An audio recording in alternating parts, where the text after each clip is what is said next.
Snowboarder grabs. Middle front is cab. I'm just going to tell you my honest truth.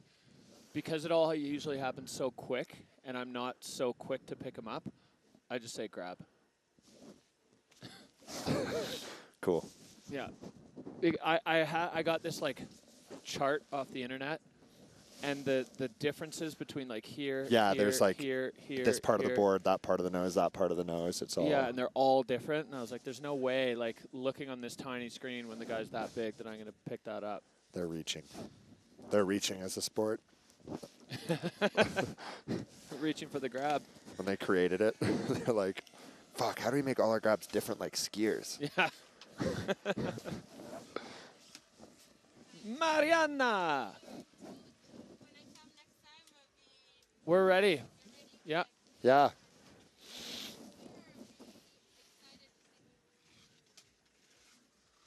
Oh, you're going to, hey, Mariana, you're going to show up with it already rolling? Okay. Yeah. That's good information. Critical information. Here, I'll just be like. Yeah.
Welcome to the Freeride World Tour by Peak Performance. It's stop number 2 of the 2024 season, the Kicking Horse Golden BC Pro. Oh, Canada, we are in my backyard. Kicking Horse has become a staple on the tour, a favorite of fans and riders alike, known as the Champagne Powder Capital of Canada. Welcome to Kicking Horse Golden BC. We are fired up to kick this thing off. Welcome.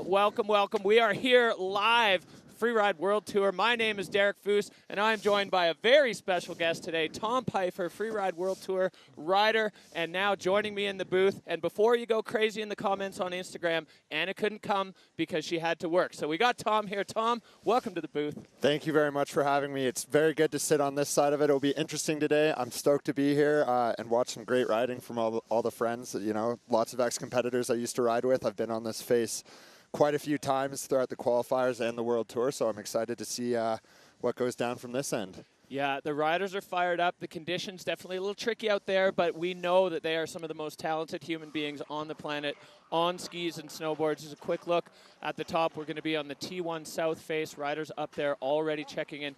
Tom, a little bit of a look into the mindset of these moments when, you know, we're still an hour away for some riders. Some of them it's coming up quick. What's going through their heads up there? You know, right now it's just if you're going to be dropping a bit deeper in the pack, you're going to be watching and seeing what these first riders are going to be doing and how that snow is actually going to be getting ridden. They do have the forerunners to go through and get some feedback to see, but there's, you know, nothing like watching some other competitors put some runs down on the face.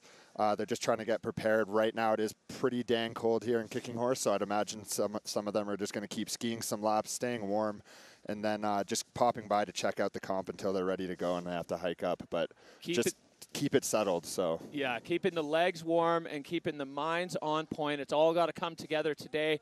Valuable series points on the line. We'll take a quick look at what got us here and how it all works this year on the Freeride World Tour. Perfect. All right, so the format this year, we lost a couple stages in the Pyrenees. So in the preliminary stage of the Freeride World Tour, we've got the Verbier Pro, the Kicking Horse Golden BC Pro, and then we head to Georgia. That's all 53 riders.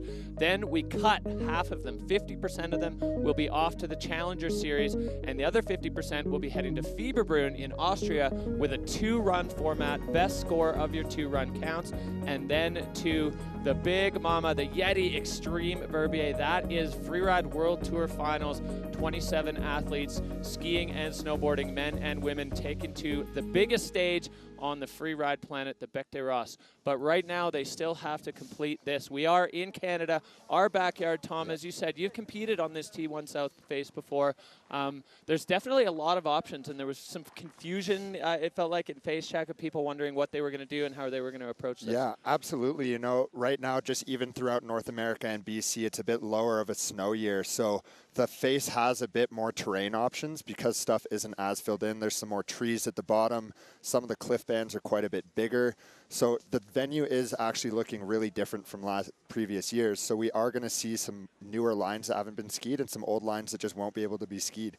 And that's just the nature of freeride. So I'm super excited to see how creative the riders are going to get today. All right, well, let's dig into it with our face preview of T1 South here at Kicking Horse.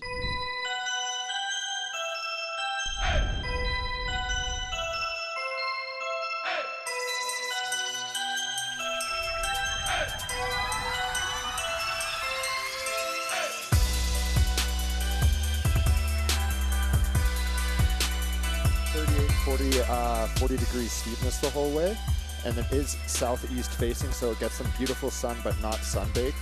We're going to be running a 2-start competition in classic style here, just so riders can access that cliff band off the top that you saw and just open up some more lines, and that keeps, you know, more creativity, more options for all the riders, and they don't just get pigeonholed into one line.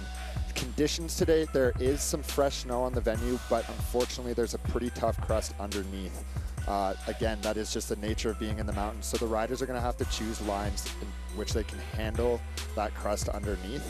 And so we'll really see the riders who are going to choose smart lines within their ability to land, and that's going to weed out that like maturity that you see of these riders that are going to be able to push through with some consistency into the finals. So. Yeah, it's definitely going to be, you know, rule number one in freeride is ride to the conditions, and you know, hopefully we're going to see all the riders step to that. They definitely have a deep skill set and a huge bag of tricks that they can apply on this.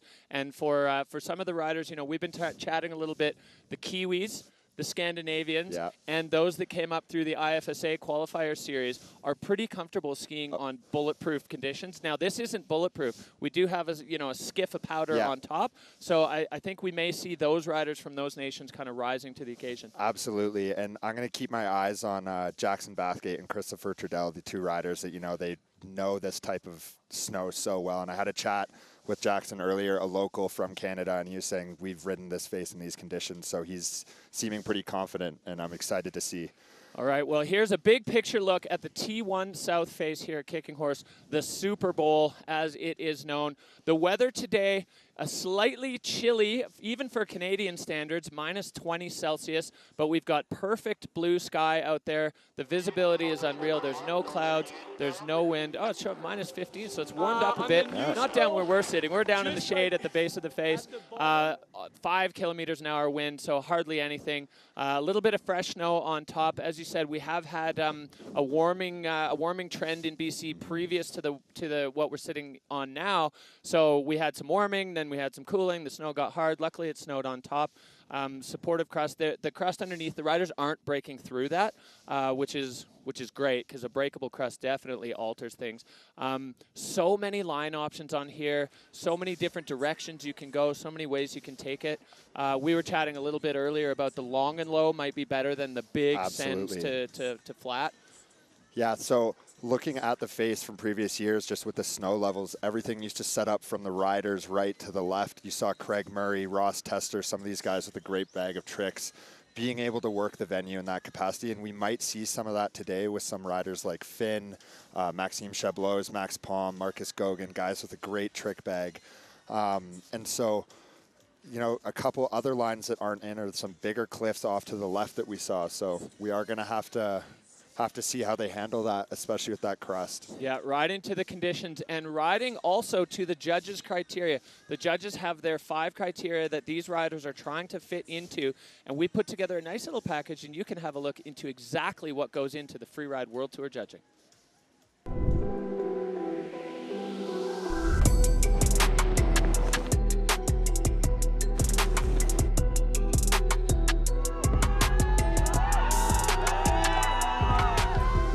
Hi, my name is Verbier. I'm one of the Freeride World Tour judges. We score riders from 0 to 100. When the rider leaves the gate, he has a score of 50, and then the score goes up or down depending on what we see.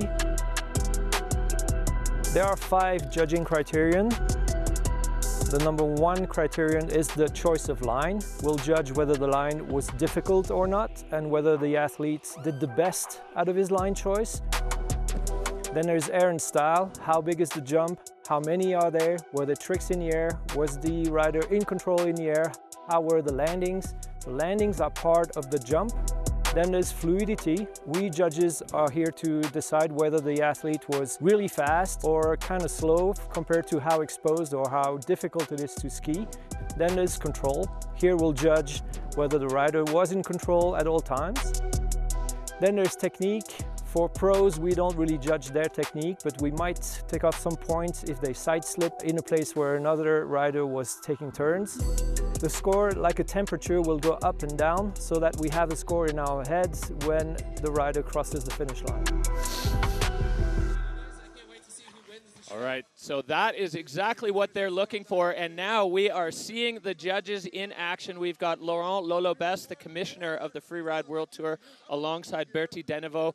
Those two sharing the commissioner's job this year, and both of them have been doing this since the Freeride World Tour's inception as well. We've got Michelle Manning out of Utah and Laurent Gauthier, Larry coming from Whistler, BC. All of these judges have such an incredible wealth of knowledge. Tom, you've been judged by them many times over the years. It's a difficult job they've got. It is, and you know what? 50 of the best riders in the world are putting down so many great runs, and it does come down to the details and all the little things that you see. So they definitely have their work cut out for them today on this action-packed venue. It's going to be short and quick, and they're going to have to be on it, but we'll see. All right, well, we're lined up for Kicking Horse, but of course, we have already got one event in the bag here on the Freeride World Tour by Peak Performance in 2024. Let's take a quick rewind and see what went down at the Verbier Pro.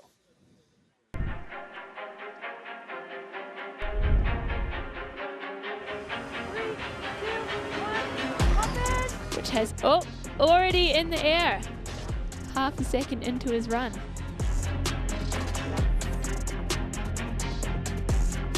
I came this year with a wild card, and luckily I did first on the first event, so now it's a bit less stress for the next.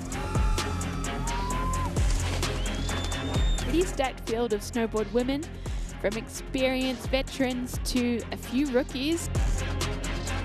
With the winning on Verbier gives me for sure a good start of the season, but for sure it's just a start, so just gonna continue doing what I like to do and hopefully it goes well as well.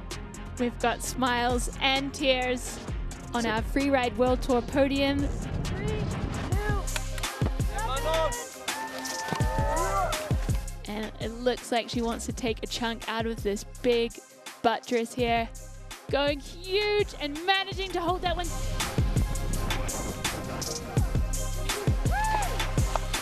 My mindset was like, there is a huge level this year for sure, and all the girls are super riders, so I wanted really to go big. She is flying out there and lining up another huge air. 4-point landing, looking super strong coming out of there.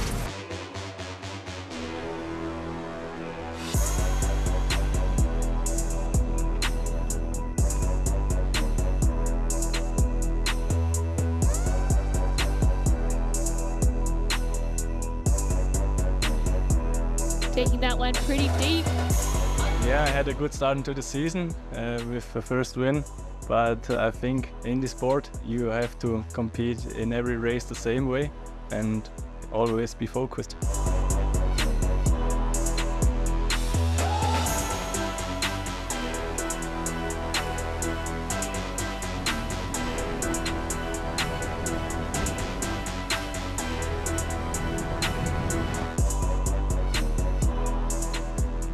What an unbelievable show we had in Verbier, and we have it backed up right here at Kicking Horse. Incredible. We've got Hitzig, Nuria, De La Rue, and Susanna Vitek all sitting pretty at the top. And right now, the Kicking Horse Golden BC Pro will be right back after this short break.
Welcome back to the Freeride World Tour by Peak Performance. We are at the Kicking Horse Golden BC Pro. I'm Derek Foose. I'm joined here with Tom Pfeiffer, and we are ready for snowboard women. The action is about to kick off here. Just a few short minutes to go before the snowboard women drop in on T1 South here at Kicking Horse. A sparkly sunny day, chilly down in the shade, but it's actually a whole lot warmer at the start where the riders are hanging out, so they're feeling pretty good and they are fired up. Absolutely, and we'll see what the sun is doing. You know, it is sitting in the sun. Starting is going to be Nuria Kassim coming in first in Verbier. the current leader. And then starting off today is going to be Marissa Krozak, who's just underneath the cut. So she's got a lot of pressure on her. Yeah, so Nuria sitting first right now in the overall rankings with Ana Martinez, the rookie, just behind her. And then we've got a couple riders that are down below looking up that had some crashes and some serious issues at Verbier. So they're going to be looking to put a stamp on today and get themselves up on the good side of that cut line. Now we'll have a look at what we're going to be doing today exactly. See Cody Bramwell up there getting himself ready. These riders just kind of going through it. Everybody's got their whole mental preparation game.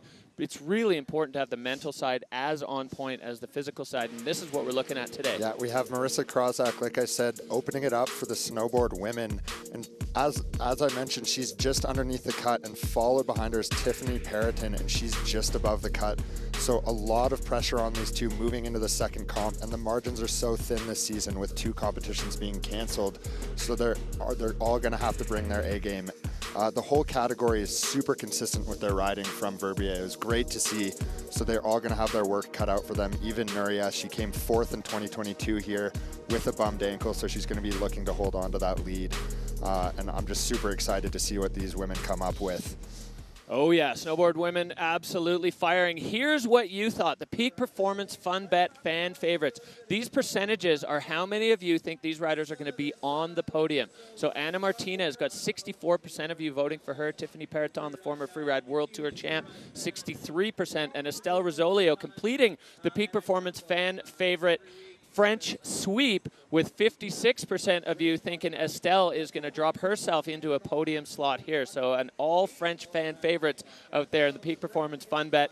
It's not too, might actually be too late for this event if you haven't locked your votes in, but definitely a great way to get involved. It's essentially fantasy freeride. It's a good time. Pick your favorites, bet on them. Definitely put money on it with your friends, or at least bet beers. As we go up to the top, you can see the riders all getting themselves fired up. There's the young rookie who's sitting 2nd overall. Pretty exciting for Ana Martinez joining the Freeride World Tour, and all of a sudden she's sitting on top of the leaderboard in the overalls after one event.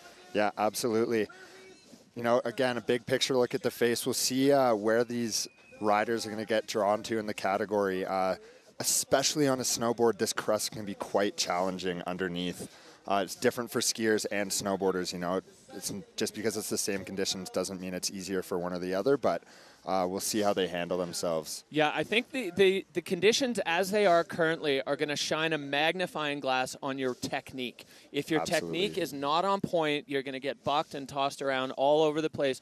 Those riders who have a solid edge-to-edge technique are going to shine on this face. The judges are going to notice it. We're going to see it. You're going to see it at home on your TV. So definitely the riders that have put in the work honing that snowboard technique are going to shine today, and I'm excited to see it. Yeah, absolutely. Me too.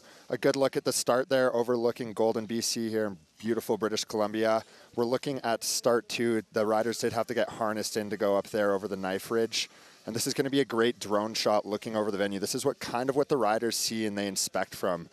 So you're going to see all the lips, the angles they might have. Lots of creative options here today. And as we get underway, I think the riders who are going to get some of this fresh snow will have it is going to make a big difference as we move throughout the day. Yeah, it's cool for the riders because both of those start gates in a normal time of the season, or especially start 2, is not actually open to the public to ride. So the riders getting a little bit of a treat. And we are up to the top. We're kicking things off here with Marissa Krozak riding out of Bend, Oregon. She's been shredding with the friends back at Mount Bachelor in the break between the events. Marissa coming from that film background, Jones rider, and she is fired up. Marissa Krozak, our first rider, is on the face. Working her way out of start 2 down that top ridge. We're going to see where she's going to choose to drop in, coming down here, enjoying that powder off the top. A nice air right off the top, a good nub, getting that line score built in already, and another grab and air, working things beautifully down the run. Yeah, a bit of a learning curve for Marissa in the first event. She rode great, but just wasn't a super technical line. So now we're seeing her actually learn the ropes in freeride, stacking those features up at the top of the face. That gets us judges' attention right away. Absolutely, and as they work their way down down here, there's so many trees, so there's not a lot of landmarks. They're really going to have to be dialed in, and she's going to have to know exactly where she's going here to find the air and the line. Yeah, maybe very too tricky. many landmarks. Yeah, absolutely. That can be a huge challenge if there's too many landmarks and trees. So she's working her way down this tree section in the bottom, working that spine. Beautiful turn. And right off the bottom section now, you can see Marissa is drawn to the powder. There's a couple sections where the slough has run down some of those gullies, and now Marissa coming speeding into this lower wind lip, getting herself off. And this section, we heard from the forerunners, it's quite wind affected. So you could see Marissa's board kind of moving around, but not affecting her body position at all. Clean run top to bottom for the first rider. And that's what you want to see. You want to see the first rider get down. Beautiful run by Marissa, keeping it on her feet, keeping it in control. I didn't see any errors or any inconsistencies there, so we're going to see what the judges are going to think of that, but beautiful to watch. Look at that pow off the top of the ridge, and then awesome nub to find, and just working that energy. Yeah, so the bar's coming up a little down in fluidity, maybe because she moved across the venue. The video judges' scores are not actually scoring scores, so that's just to give us a little something to chat about. And Marissa's so solid on that heel side edge, which was one of the areas I was wondering how the riders were going to fare when they got on the heel side, if they got bounced around. That was kind of a clinic in good snowboard technique right there. Yeah, and as you see her line there, she has that cut down kind of through the middle of the venue. And so when you're going to do that, you want to keep everything moving at a higher speed and keep that energy up. Waiting for the judges' score here and see what they're going to get dialed in to open off. Dropping in first is really challenging because they're setting the bar for the rest of the category. So the judges have a very difficult job of where to gauge everything. You know, they want to leave room for other riders, and if there is going to be some bigger lines or some crashes. All right, here we go. The score coming in for Marissa Krozak, a 64.67. She's going to make her way over to the Dynastar hot seat and anxiously wait to see what the other riders are going to have in response to that run. A solid first run for Marissa Krozak, the rider out of Bend, Oregon. She's stoked. The relief these riders feel when they're in the finish, it's just such a huge weight off your shoulders. Oh, the rush that you have in the start gate through your run, and then once you pass through that finish crowd, it comes all off your shoulders, and it's just the most intense feeling.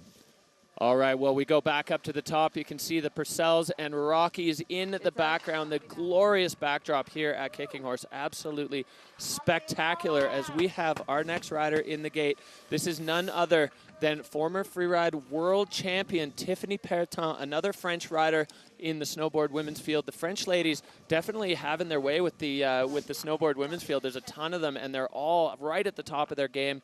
While Tiffany is French, she is still hanging out in Verbier. That is her home right now. It's great to see her back in the mix. You know, it's unfortunate we had Katie Anderson go down, so Tiff got that last-minute call-up for it with the wild card, and she is on course. Dropping in from start one, so already going to shake it up for the judges, working her way through this shelf and this bench section. There's lots of features and opportunity off here, so I'm excited to see what she's going to line up. Coming in, setting up this top drop, there is a bit of slough and runnel from the forerunners they have to work through. Coming in, lining it up, getting everything dialed. It is quite rocky here, so that's one thing the riders have to watch out for. It might be fresh snow, but rocks are hidden. It's beautifully working her way nice and fluid through that section. You know, you want to make sure you're moving. You want to make sure everything's going downhill, and she's doing a great job. Yeah, fluidity definitely a big part of the 5 categories, and Tiffany airing off that. We kind of missed the angle, but looking clean as she gets down through these powder runnels and zipping across to this next section. She's got a little boulder underneath her, tip off it, and straight in control on the landing for Tiffany Perretin.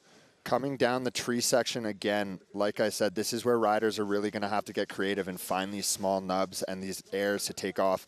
Lining it up off the bottom, beautiful air. Finding that fresh snow. You know, snowboarders make these beautiful turns in fresh snow, and it's so nice to watch even as a skier. Coming out with speed into this wind buff section.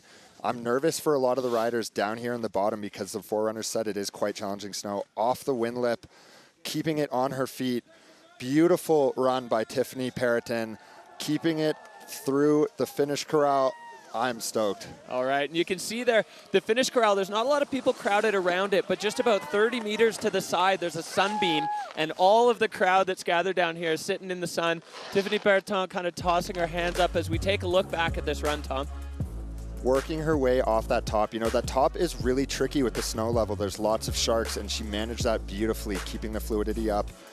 Love this air. Unfortunately, a bit of a butt check. That was the angle that we missed. That is going to be a huge dock on control and fluidity, as we see from the video judge. And that's that crust that we were talking about underneath. Yeah, you know, one of the hardest things in conditions like this, when you get into the air, your eyes see powder, and your brain sets your legs for a powder landing, which is a little softer, a little more give in the leg, but it's only a little bit of powder on top of that really firm crust. So we're seeing the score here coming in for Tiffany. It is a 52.67. You can see the reaction. Her face tells it all. She knows. So Marissa Krozak there sitting in the hot seat. That was a big challenger fended off for Marissa in her quest to stay in that seat for the whole snowboard women's category. Absolutely, and with these two women both on either side of the cut in the overall ranking at the end of the day, we might see some changes now, and we still have such a stacked field for the women to come up. Yeah, could see a little switcheroo in the overall as we make our way up. You can see just how rugged this venue is. The T1 South in the Super Bowl area. The riders had a short hike, I think, especially compared to the last event in Verbier, about a 15-minute hike up the Terminator face, and we are heading back up to the top for Estelle Rizzolio, French rider, another French woman on the Freeride World Tour. She's a DJ, she's a coder. I don't know if we're going to get to see it, but she custom painted her board, and she was so stoked with the way it came out. It's hard to see just by the angle, but she, oh yeah, there you go. Bright pink. She's so stoked on representing her whole community. Estelle Rizzolio is on course. Working her way out of start one again. You know, the riders get that option, and so whatever speaks to them, they're going to take first. Working her way into this technical section, into the closeout, lining it up, making sure she's getting everything dialed, and right off the nose, stomping it, staying in control. A little bit of a control issue coming in, trying to shut out. And again, you see that's where we see that crust influencing how the riders are going to have to manage their speed. Once you start going too fast, it's hard to shut down. Yeah, really hard to slow down, really hard to get direction. And, you know, the instinct is to throw the board sideways. Sometimes a little bit of patience. There we go now. That was sick nose grab off the top. All right, well, Estelle firing things up. She's got a couple big airs. That's what she's become known for in her sophomore year here on the Freeride World Tour. Every time we see her strap in, she is sending. And another one, keeping it in the fall line there. Balanced and on point here for Estelle Rizzolio. This is a great run. Keep coming down in the bottom. This is the most high-pressure situation. You want to finish it off strong, but you're finishing an awesome run. You just want to hold it together. Coming into the finish corral, you can see that she's stoked, holding on. She did have a control issue, but what an awesome run by Estelle. 3 huge airs. I'm so curious to see how the judges pull this one up with that control issue, but incredible riding. All right, Tom, let's take a look back. This first air kicking things off for Estelle. It's almost as if she got lost in her spray there. And then judges loving the line score. They didn't dock her too hard on fluidity and control. Yeah, there might be a little ding, but she went so big. You know, I think it may balance itself out there, and the rest of her run was so solid. Estelle Rizzolio putting a stamp here on the T1 South face. A really solid run. You can see so fall line, so direct, and just filled with features. I have a feeling the judges are going to be pretty fired up with that one. Yeah, that was an incredible run, and let's see what they Here get. We go. Score coming in a 78 for Rizzolio. So Estelle taking over the hot seat, that hot pink board doing its job here on the kicking horse face. Big hugs there for Marissa as Estelle, you know, every time we saw it last year, she would either explode or she'd do super well, but every single time she was just out there sending and kind of doing it with what seemed like a ton of joy, having a blast on the mountain. So really exciting to see for Estelle. As we move on, we've got the T1 face here, T1 South face, and our next rider is going to be a young Canadian who had her way with the challengers last year. We'll catch up with Erin Sauvé.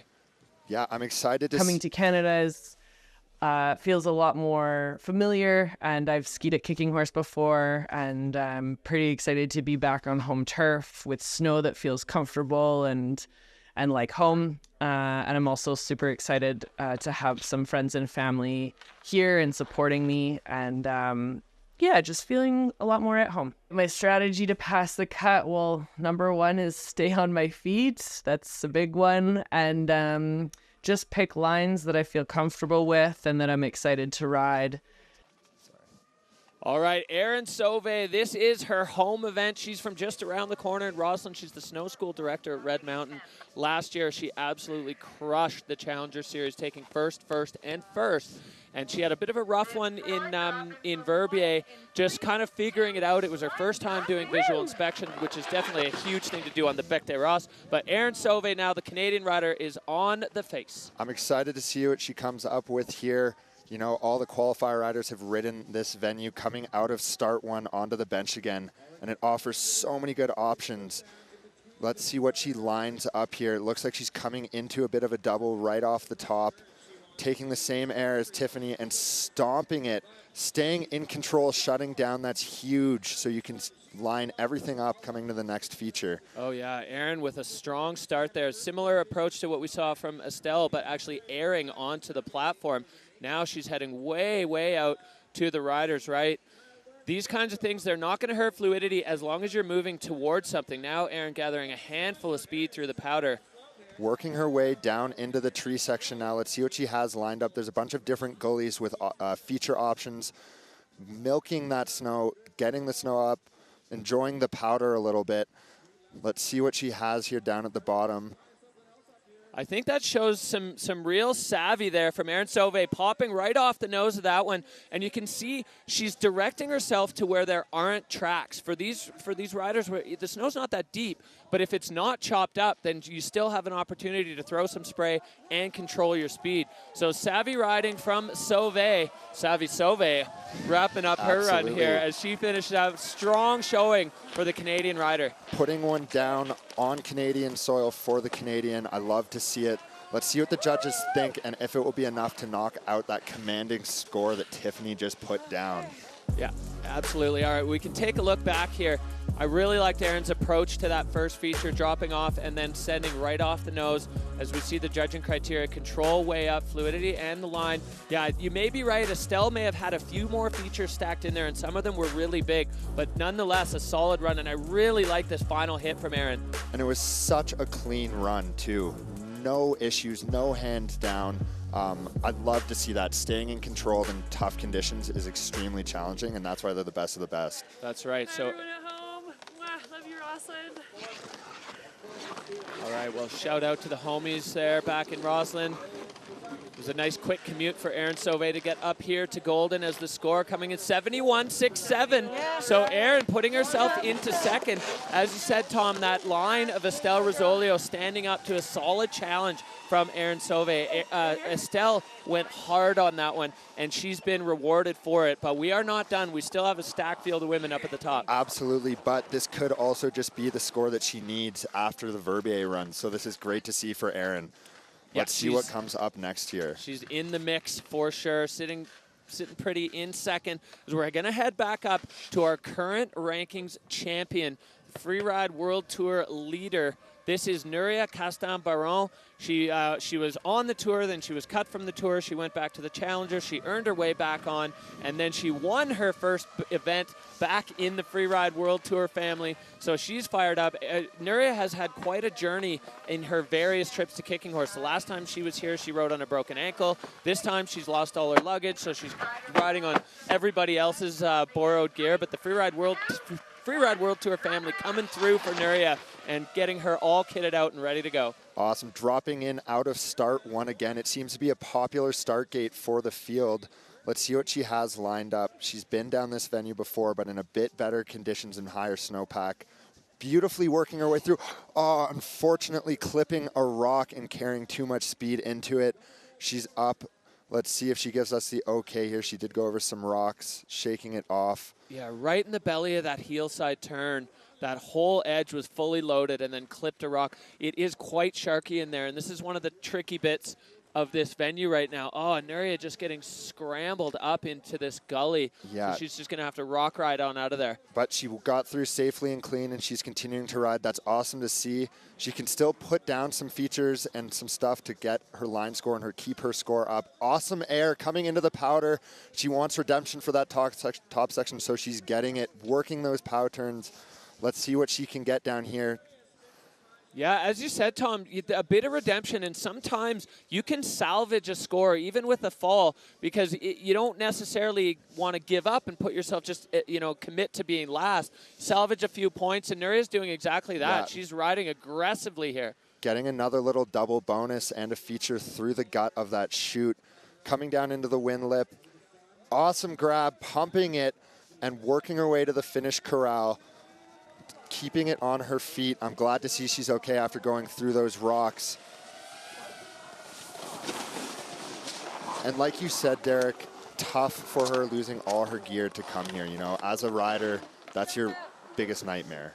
Absolutely, yeah. You can see, we'll have a look back at the replay as she approaches this. She gets herself into position, and then, she lost the edge as the ground rolled away from her, and it sent her right into those rocks. So high line score we're seeing from the video judge. That looked like it was a real uncomfortable fall. Yeah, absolutely, and I'm glad she didn't roll or go over the next cliff band, and she got back onto her feet. She kind of got sucked down low, working the pow down the chute though, and finding this awesome nugget right off the side, keeping it on her feet. As you said, you can salvage a run, and that's what she did.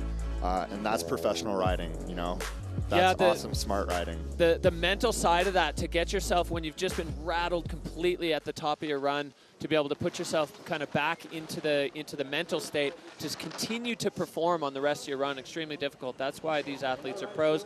So the score there for Nuria, 36.33. That's a tough one for her. But luckily, she's still sitting on a first from Verbier, so she'll be able to shake that off as we head to Georgia for the next stop. But not going to be Nuria's day today, as we see Estelle Rosolio fend off the current ratings champion. So that's a big one kind of out of the way for Estelle in her quest. And as we only have 2 riders left at the top, that means Estelle is going to be on the podium today. Will Aaron and Marissa? Well, time will tell as we head back up to the top for our next rider, who's going to be Anna Martinez. Anna, a former Freeride Junior World Champion, and right now sitting in 2nd overall in the Freeride World Tour. An incredible start for the young Chamonard, French rookie, and a pretty big splash in her debut on the Freeride World Tour. Yeah, she absolutely killed it in Verbier, and she's the next only other women going up to start 2 that we've seen in this category.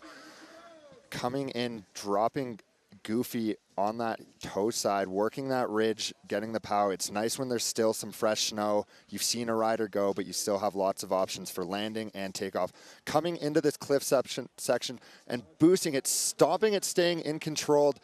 Great start to the top of a run. Working the corners of these cliff bands is awesome, and stomping it again. Great run from Anna so far. Coming into this powder field, keeping her speed, keeping that energy up. That's what the judges love to see in this riding on this short venue. Keeping the speed and the energy going. Coming into the 3rd one, getting hung up, but making it work and staying on her feet. Yeah, frantic pace here from Anna Martinez. A lot of strong backside riding. She's been on the heel side, kind of moving from riders left to right across and stacking the features up. Anna Martinez put more features in, I think, than we've seen from anybody else. Another little ollie there as she comes down into this low powder field. So strong from the young French rider, and a really, really good statement here for Anna Martinez, as now she's down into this wind crust. This is the part where we hold our breath and hope that they can just keep it together through the finish arch. And you can see her board shaking through it, but she's through the finish corral with an amazing run. Will it challenge Tiffany Perron's commanding score of 78? I think it's going to be a great result for her today. All right, well, unbelievable run there from Anna Martinez. Tom, let's take a look back at the replay. Look at that pow moving off the top. It goes right over the side, stomping that first cliff on the traverse track too. Strong legs from Anna, and coming into this next feature and also stomping it. Her slough going off the side, great management. I expect to see that from a lot of the European riders in the bigger terrain that they ride on. And coming into the tree section with a great pace too. Making quick work of that smaller section at the bottom I love that turn there where she had the air and then she had to quickly slash back on her heel side to avoid running into that wall. You can actually see the little shape of the J there in the line tracker as Ana Martinez, extremely technical. Most of those airs at the top, all on the heel side edge. As you said, a goofy foot rider. So she was working that heel side and not getting jangled, not getting bounced, just holding on. She is a CrossFit professional, so you can tell that's working out. The legs and core rock solid as we see the score. Is it going to challenge Estelle? It goes up into the 80s. Ana Martinez with an 81.67 and taking over the lead from her French compatriot. Incredible riding there from Ana Martinez. Love to see it. The two French taking 1 and 2 right now. That was an incredible run. Great line choice, great pace, great energy. And again, that's what the judges are going to be looking throughout the day. Yeah, and I think the subtle difference there between her and Estelle did have that small mistake, but it was on such a huge line, the score still boosted up. Ana, just as technical, just as difficult, and flawless top to bottom. Absolutely, and no control issues is what's going to keep you up into those top 3. So. Oh, yeah, and we are back. This is the last rider for the snowboard women. It is Ana Orlova. In 23, she was the runner-up, in 23, runner-up here at Kicking Horse and 3rd last year. So Anna's got a deep, deep bag of snowboard skills, and now she's going to want to lay this down. She's seen the gauntlet thrown down by the French ladies, and Erin Sauvé now holding on to 3rd. We will see if Ana Orlova can have a say in the podium situation here at Kicking Horse. Dropping in from start 1, like we've seen from the rest, most of the category, coming in, looks like she's going to be lining up a big air, making sure she's getting it dialed from the top. There's not a lot of landmarks on that, so they really want to make sure they're coming to the right section. Let's see what she has lined up. She's trying to avoid those sharks, as we saw from Maria, and stomping it, finding that pow landing. Oh, but Board just bumping out from under on the heel side there, unfortunately. That was a really creative take on that section. Yeah, coming into that little shoot drop into the right. It's a bit hidden there, but staying on her feet, great speed, in control, shutting it out into the pow field and the tree section. Working off this nub here, stomping it again. You know, staying in control. She might have had a bit of a butt check up top, but she's flawlessly working her way through this bottom section and keeping a great pace too. Yeah, reeling this back in and getting her mind back across court into this gully now. This is kind of chattery. Ana getting on the heel side edge just to shed a little bit of speed and catching another ollie there. So Ana Orlova, that was a bit of a roller coaster of a run. It had some really exciting good parts and then that one tough control issue at the top. But I love the way she approached the section that took Nuria down. A little bit different angle and it kept her on her feet all the way through. Absolutely, and working her way through the finish corral. She's through. She did go in probably the steepest, most technical section. So let's see what the judges think of that in the line score. Great riding from a powerhouse rider and veteran on the tour. All right, Tom, walk us through this replay as we see her in this technical section at the top. Keeping her speed controlled and finding that pow landing, and it looks like she went over a tree, which actually bumped her board and knocked her off balance, but great riding through that shoot and air. Beautiful shutout turn, high energy. And look at all these landings and getting a grab in there as well and stomping it so clean and in control. You could see the judges' bars there from the video judge, the line absolutely maxing out. And as we saw, the fluidity, unfortunately, a little bit down as she did basically come to a complete stop. Ana Orlova. Now we've got Ana, the other Ana Martinez, sitting in the Dina Star hot seat. Ana Orlova waiting for her score. I think with that little control issue, we're not going to see it challenge Ana Martinez here for the top spot on the throne as we wait anxiously. These moments as a rider, Tom, how difficult are they when you're just standing there waiting for the score to drop? You're thinking about your whole career right now. It's horrifying. So as somebody that's been there many, many times, you're just praying and hoping and you got down, but let's see what they give her.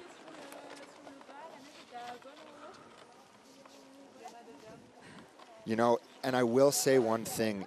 We always want to look for that top spot, but it's those middle pack results that can get you through the cut at the end of the day. It's those differences maybe between a fourth, a fifth, that have a huge, huge impact on your overall. So consistent riding throughout the season is huge. Judges weighing it up. You can see there there's a bit of a gap between Marissa Krozak and Erin Sove in third and fourth. And, you know, a lot of these numbers are really to do with the ranking, or is it going to place above or below? And as you said, you know, a mid-pack result in these events can really elevate you over the cut line. So Anna now kind of nervously waiting for that score to drop. She knows she kind of had both sides of the coin there. She had some really, really solid sections, and then she had one serious control issue. So it jumps up a 71 for Anna Orlova. So that slides her into fourth. That's going to be, honestly, I think a pretty happy result for Anna, knowing that she went down. And for this young lady, it's all starting to dawn on her as the former junior world champion is sitting on the top of the throne here in snowboard women. The category is wrapped up, and Anna Martinez absolutely putting a stamp on it as we take a look at the event standings. Look at that incredible riding from all the women today on this tough crust underneath. We saw some huge airs throughout the category too.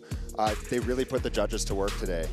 Big time, yeah. Tiffany Perton there and Nuria Castan-Baron rounding things out. Neither of them having quite the day that they were looking for. Anna Martinez with the 81.67. Incredible riding from her, and so stoked to see her come back. And here we have the three podium finishers. Estelle Rizzolio in second, Erin Sove with her first podium on the Freeride World Tour, and Anna Martinez backing up that strong start to the season in Verbier with a win here at Kicking Horse. And that is your podium. All smiles and cheers for these women today.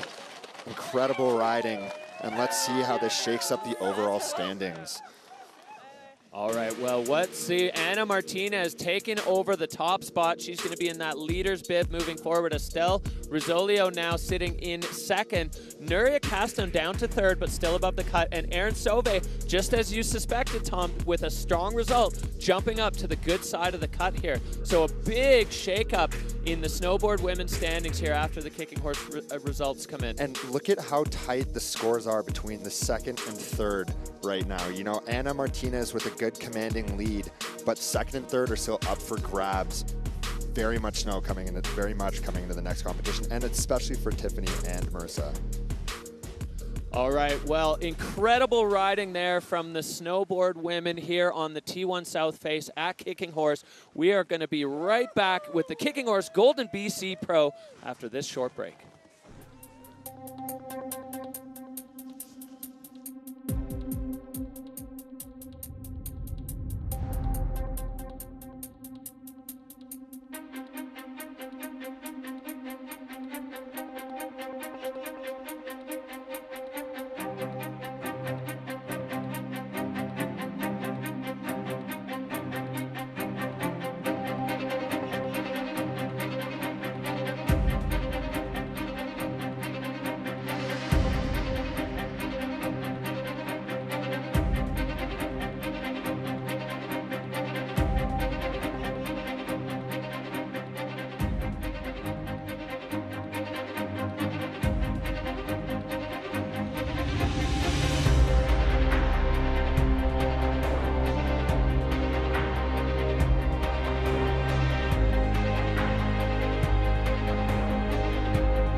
Welcome back, Freeride friends. If you're just joining us, this is the Freeride World Tour by Peak Performance. It is the Kicking Horse Golden BC Pro. I'm Derek Foose. I'm joined in the booth by my good friend Tom Pfeiffer. We're bringing you all the action live here from Kicking Horse Mountain Resort, and we are just about ready to kick things off with the snowboard men. We just saw fireworks from the snowboard women. A solid go. Here is where we're sitting in the overall situation. Victor De La Rue taking the big win in Verbier, another Verbier title. under his belt. Holden Samuels and Timmy Schroeder, two young guns really making a stamp on things. And then as we move down, John Powell sitting in exactly where he likes to be, just under the radar a little bit. And then moving on down, we had a few riders who didn't quite have their way in Verbier. Michael Mon, Liam Rivera, who had the win here last year, Hugo Serra, and Cody Bramwell. I have a feeling we're going to see Cody coming back firing today, as he is one of the strongest riders on this tour. Absolutely. There's a lot on the line today coming into the second competition of the year here in Kicking Horse. The men that did not had a bad run in Verbier are going to be working hard today. Starting off today, we have Gabriel Bletton and followed by the American Brian Stenerson. The overall current leader, Victor Delarue, is going to go watch two very skilled riders work their way down before he gets to drop. And then Cody, who's going to be hunting for a result, is going to get a watch these guys, see what they can do. The Americans today, I think, are going to have a huge advantage, who have come through the qualifying series here, where traditionally we compete on quite a bit harder, firmer snow. So it's going to be anyone's game here today. Tim Schroeder and Ludovic Guyot-Diat are going to be closing out the day, two incredibly skilled riders, so it's going to be an action-packed afternoon. All right, well, let's take a look at what you thought. 82% of you thinking Victor Delarue is going to be the man here. Peak Performance Fun Bet fan favorites, 55% betting on Cody Bramwell, and Leo Rivera looking for a big result here. 45% of you feeling that he is going to be on the podium. These percentages are how many of you think that these riders are going to be standing on the podium at the end of the day here in Kicking Horse. So Peak Performance Fun Bet, get on it. It's a blast. It's a fantasy free ride. You can vote for your favorite riders. We see John Powell just focusing up there at the top, as he is, one of the most solid riders on the tour. Understated as always, but as soon as he kicks out of the start gate, always exciting to watch.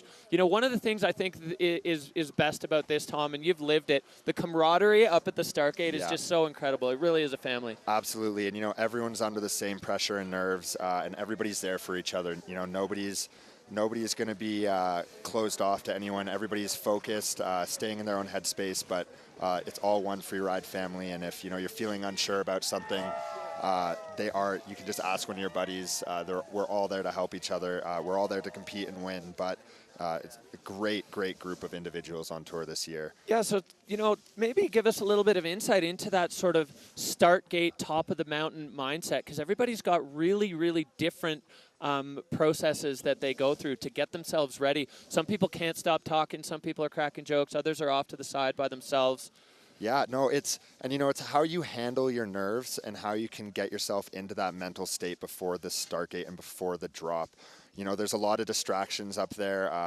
I like to chat a bit, stay a little bit relaxed. You'll see a lot of that with some of the riders, you know, as we saw Cody and Michael standing there, probably having a good conversation, keeping it relaxed. But then as you move into that start gate, as you get put into that hot seat on deck when they call your name, it's all focus. It's nothing but respect for the riders who are going to be going up to battle and trying to put it down. So I'm super excited to see what gets thrown down here today. As I said, the margins are thin this year with 3 competitions before the cut. Today could mean everything for some of these men in the start gate. All right, so we are 30 seconds out from our first rider in the snowboard men's category. Kicking things off today is going to be Gabriel Bletton, French rider. He had a banging run going in Verbier before he crashed. And one of the coolest things I think about Gab, you know, he came back from injury. He built himself back up. Anna called him half man, half metal. And he is sitting in 8th place right now overall on the qualifier series for skiing. That is insane.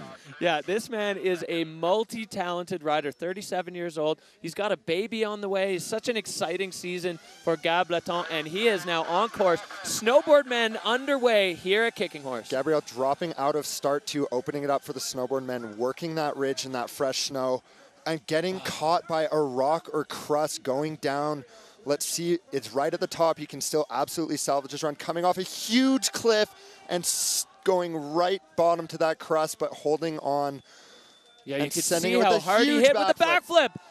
Gab landing almost dead sideways there on his heel side edge, still tossing it though, just going full send here for the French rider, slashing the powder now. That's a tough start for Gab Bletton.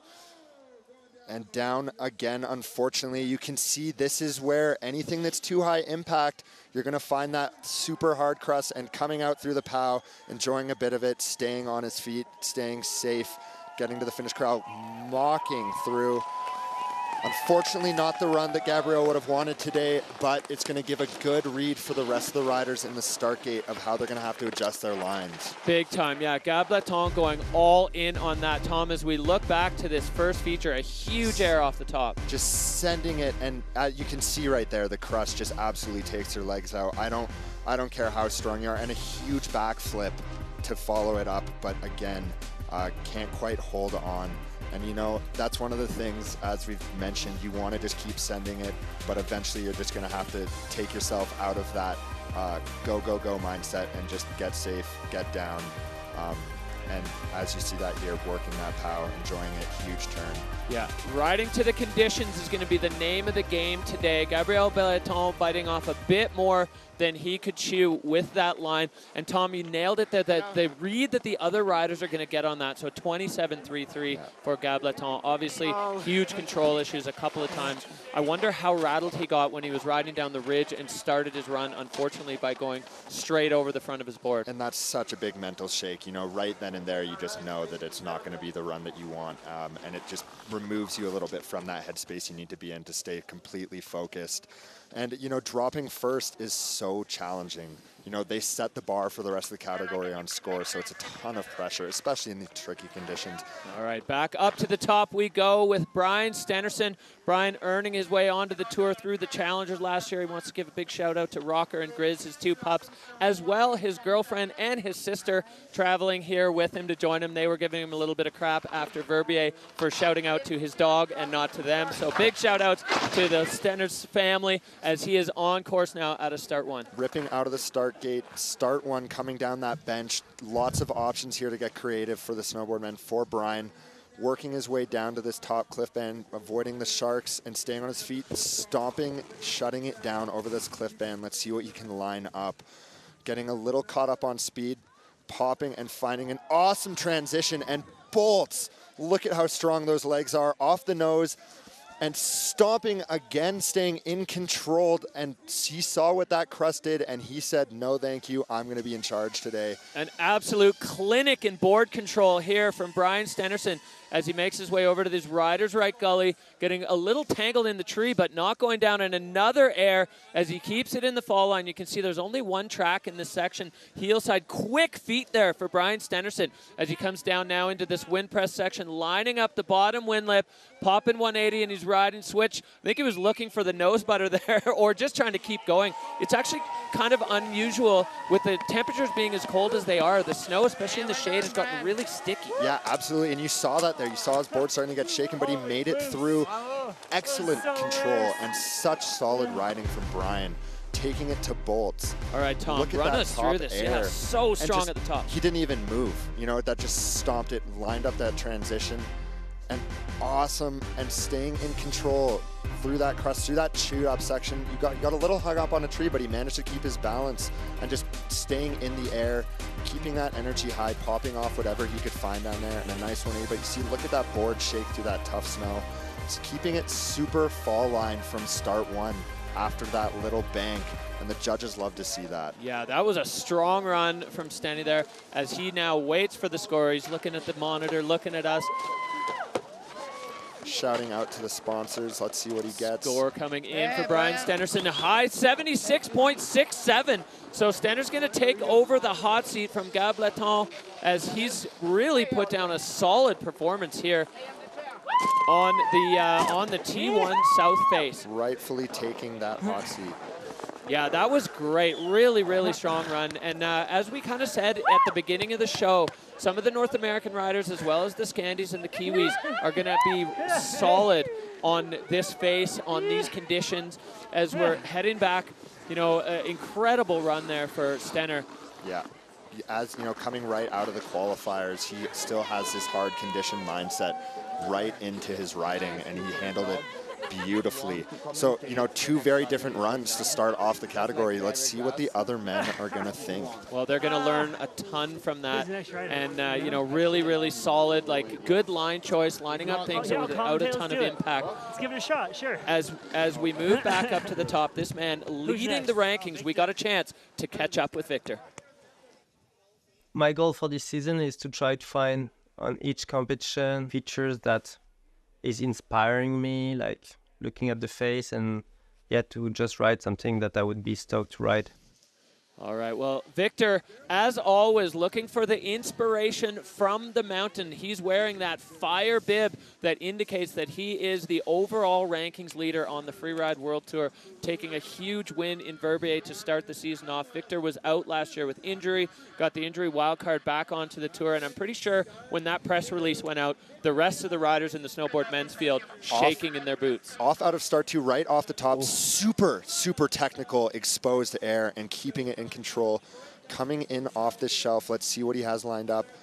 And incredible double, oh my gosh. Gapping the shelf. Victor has a tendency to start his run with a bang, and he has done that once again. A huge move. Victor going right away for the backside 360 and solid. An incredible first half of the run here for Victor De La Rue. Let's see what he can cook up down in this tree section where there's a lot of hidden trees and nubs to work through, but he can be super creative. Coming in, keeping the pace high. Let's see off this bottom little low angle cliff and popping, staying on his feet, working his way out. Incredible riding from Victor. Can he hold on through this wind buff section? No wind lip air, just wants to get through after that insane run. Well, smart finish there from Victor. You can't win the comp at the bottom, but you can definitely lose it at the bottom on that wind lip. And Victor De La Rue with a stamp on the T1 South face. Just classic De La Rue run. You know, we're going to see here on the replay this top section, Tom. Look at that double and landing and right off. The amount of control that you have to have on that first landing to come off, avoid rocks, and stay in control. Huge backside three to follow it up, keeping that energy and style score high. The judges love to see a mix of both, especially in this venue where you can be technical and creative, and there's also great lips, and Victor utilizing every part of this venue today. Yeah, and just showing that savvy that he's got in the lower tree maze, keeping it pretty fall line, not letting himself get caught up in the crust or the trees or anything. If you keep your board pointed down, you're not going to get caught on anything, and then just deal with the speed down on the apron. Victor showing the veteran savvy that he's got across all venues as the score ramping up. 88.33 for Victor De La Rue, backing up the beginning of the season performance with another huge one as Brian Stenerson's stint in the hot seat coming to an end, and Victor going to be taking his throne as the king of snowboard men. Absolutely, and that was an incredible run up top. You know, we didn't get to see the replay of that entrance, but it's super exposed cliff right off the top. Like what he did in Verbier, right out of the start gate, keeping the energy high. We're going back up to the start gate. And we see Cody Bramwell here. A couple years ago, we had Cody in a three-way battle for the overall title with Victor De La Rue and BMO, Blake Moeller. The three of them just going back and forth, blow for blow, as Cody Bramwell, the British rider, he's back on tour after injury. So exciting as he pushes out of the gate to start things off. And I'm always excited to see what he has lined up because he's so creative and has such a good trick bag. Coming into this bench section where we saw Brian come in earlier, keeping it clean through the rocks, staying in control as he comes into this next big cliff band, going through that cliff chute, shutting it out, staying on his feet. Keeping it simple for him is going to be huge today after his finish in Verbier, working his way through that pow, just enjoying a little bit. This is where you can kind of reset after that intense top section. Huge backflip off that lip and staying on his feet through the chute, shutting down, staying in control, popping again, working the bottom of that section. Cody putting on a clinic through the bottom half of this venue, keeping the energy and the pace so high. I love to see that. That's classic Cody riding through the finish corral. That's exactly what he needed today, just something on his feet, something consistent and reliable. Full throttle Cody Bramwell. That is exactly what we have come to expect from this man, and he is going to be hyped up on that high five there with Victor as the two of them kind of just sharing their experience. And Cody Bramwell blowing us away with that massive cross-court backflip. We'll see here on the replay, Tom, as he made his way through the chute and then he just hit the gas. Yeah, absolutely. And staying in control, shutting it down and finding up the trajectory for that lip, getting the speed, huge backy to just perfect landing and shutting down through the bottom of that chute, making quick work of it. Not getting lost in his slough. Great show of riding from Cody through this today.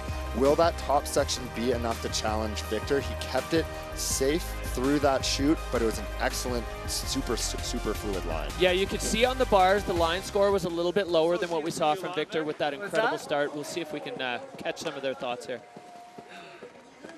Oh my God.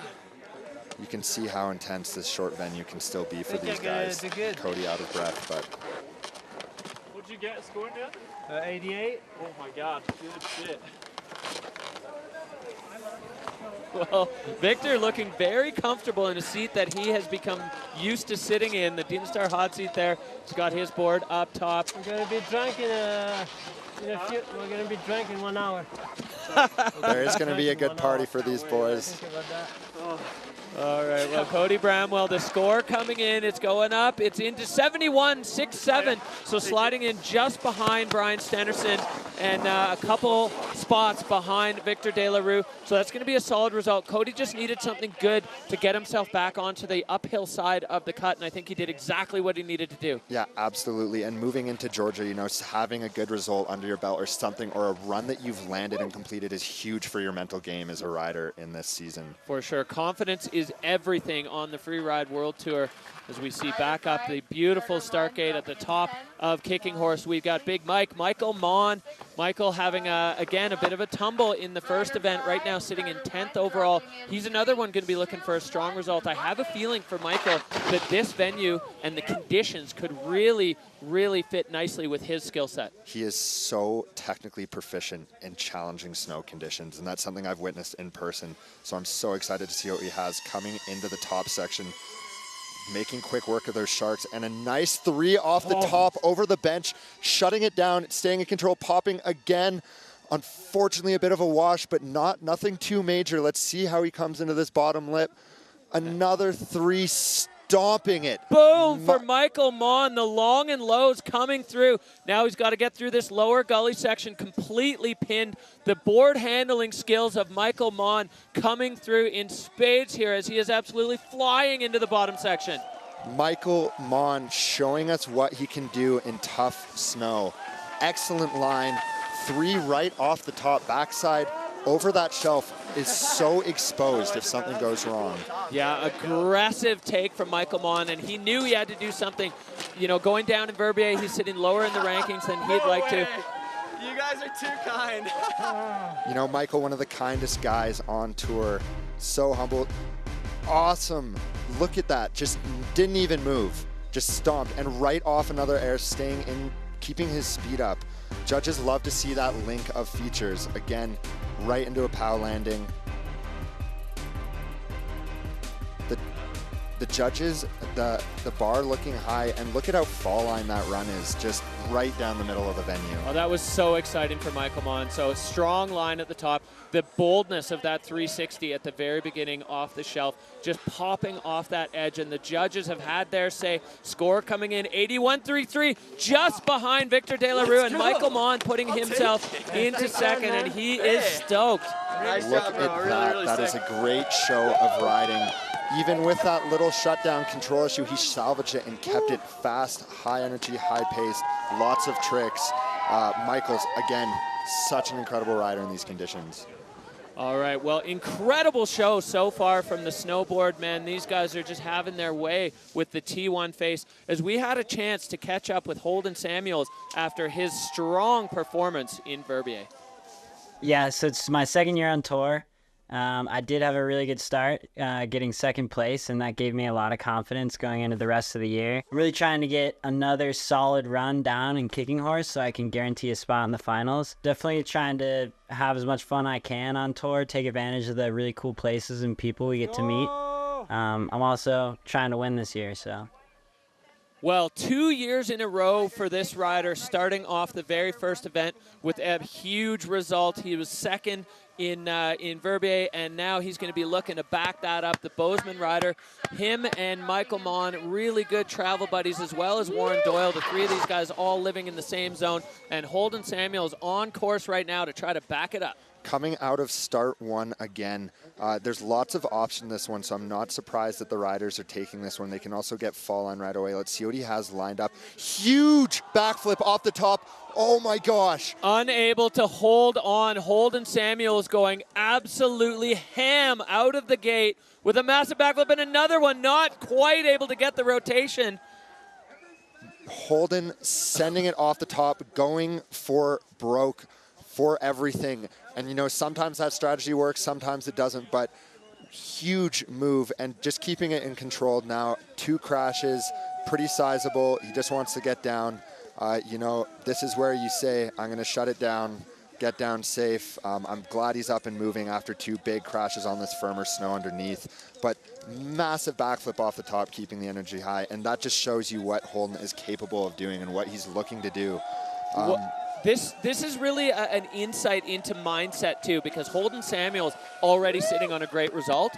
In his mind, he's like, all right, I can go for it here because I don't need to worry about it. Whereas both Cody and Michael, below the cut coming into this event, they needed something solid. So Holden going absolutely ham, gunning for basically the win or that, and not working out for him, I think, with the conditions. But let's take a look back, Tom. This was unbelievable. Boom, huge set and just laying it out. And yeah, you can just see there, it's that crust underneath that just comes up so fast, even with that fresh snow.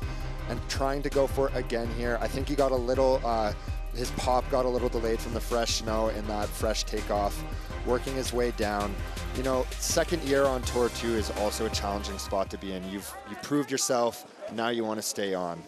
Yeah, well, Holden Samuels is going to still be holding on to that great result he had from Verbier. This one is not going to be a podium result for Holden, but he certainly showed us what he's got in the bag there. Holden Samuels' score coming in at a 22. That's going to be good enough for 6th so far, as Holden going to just, I think, do a bit of a systems check. Hopefully he's feeling all right after a couple of heavy slams. Yeah, and you know his good buddy Michael Mon runs it's a really good advocate for the head and the concussion program here on the World Tour. So I'm sure he's going to take a breather, sit down, and be okay. Hopefully he did finish the run on his feet. So here's where we're sitting. Victor De La Rue in first, Michael Mon in second, Brian Stenerson sitting in third spot, another Bozeman rider. So the 3 best buddies going back to back to back. The next one in the crew, Warren Doyle. He had a solid run in Verbier. We're going to see him now kick things off. This guy has the whole package. He's got all the tricks and unbelievable board skills. Warren Doyle, a couple slashes to get things started. Coming out of start 2, working that ridge, coming into that same air we saw Gabriel hit. Huge air and stomps it, staying in control. You can see him holding on, working that power and popping, keeping that energy high off of anything he can find afterwards. Coming into that lower tree section, mocking and again finding another nub to pop off. That's huge for the whole line score, breaking through his spray and his slough. So pinned here for Doyle, as he is top to bottom, one of the fastest runs that we've seen, finding every little feature. And he really found the angle that Gableton missed on that top air, finding a bit of transition, getting a quick method there. Shout out to Method Freeride as Warren Doyle riding with that crew, and he is pumped. Big hugs for his roommate, Michael Mon, travel buddies, and partners in the World Tour here. That was a great run there from Doyle. Yeah, and you know what? On this shorter face, that speed, the judges really recognize just keeping everything linked. Finding that angle and sending it, just getting the grab and holding on. You saw him come back, but staying in control overall and finding all these extra side rollers and lips to pop off. He got the tree tap there. He might have been trying to go over it, but you know, great bonus points, gets the method there, holds on. great run. Tom, you spoke earlier that you thought the long and low airs were going to be the key on this face today with the conditions, with that firm snow underneath. And we saw Warren just sticking exactly to that blueprint, working out for him for sure. That run top to bottom, absolutely pinned with a massive air at the top. So again, the line score, as we hear him and Victor just kind of trading stories. Dude, it was all flat. We held on. It was better than I thought, to be honest.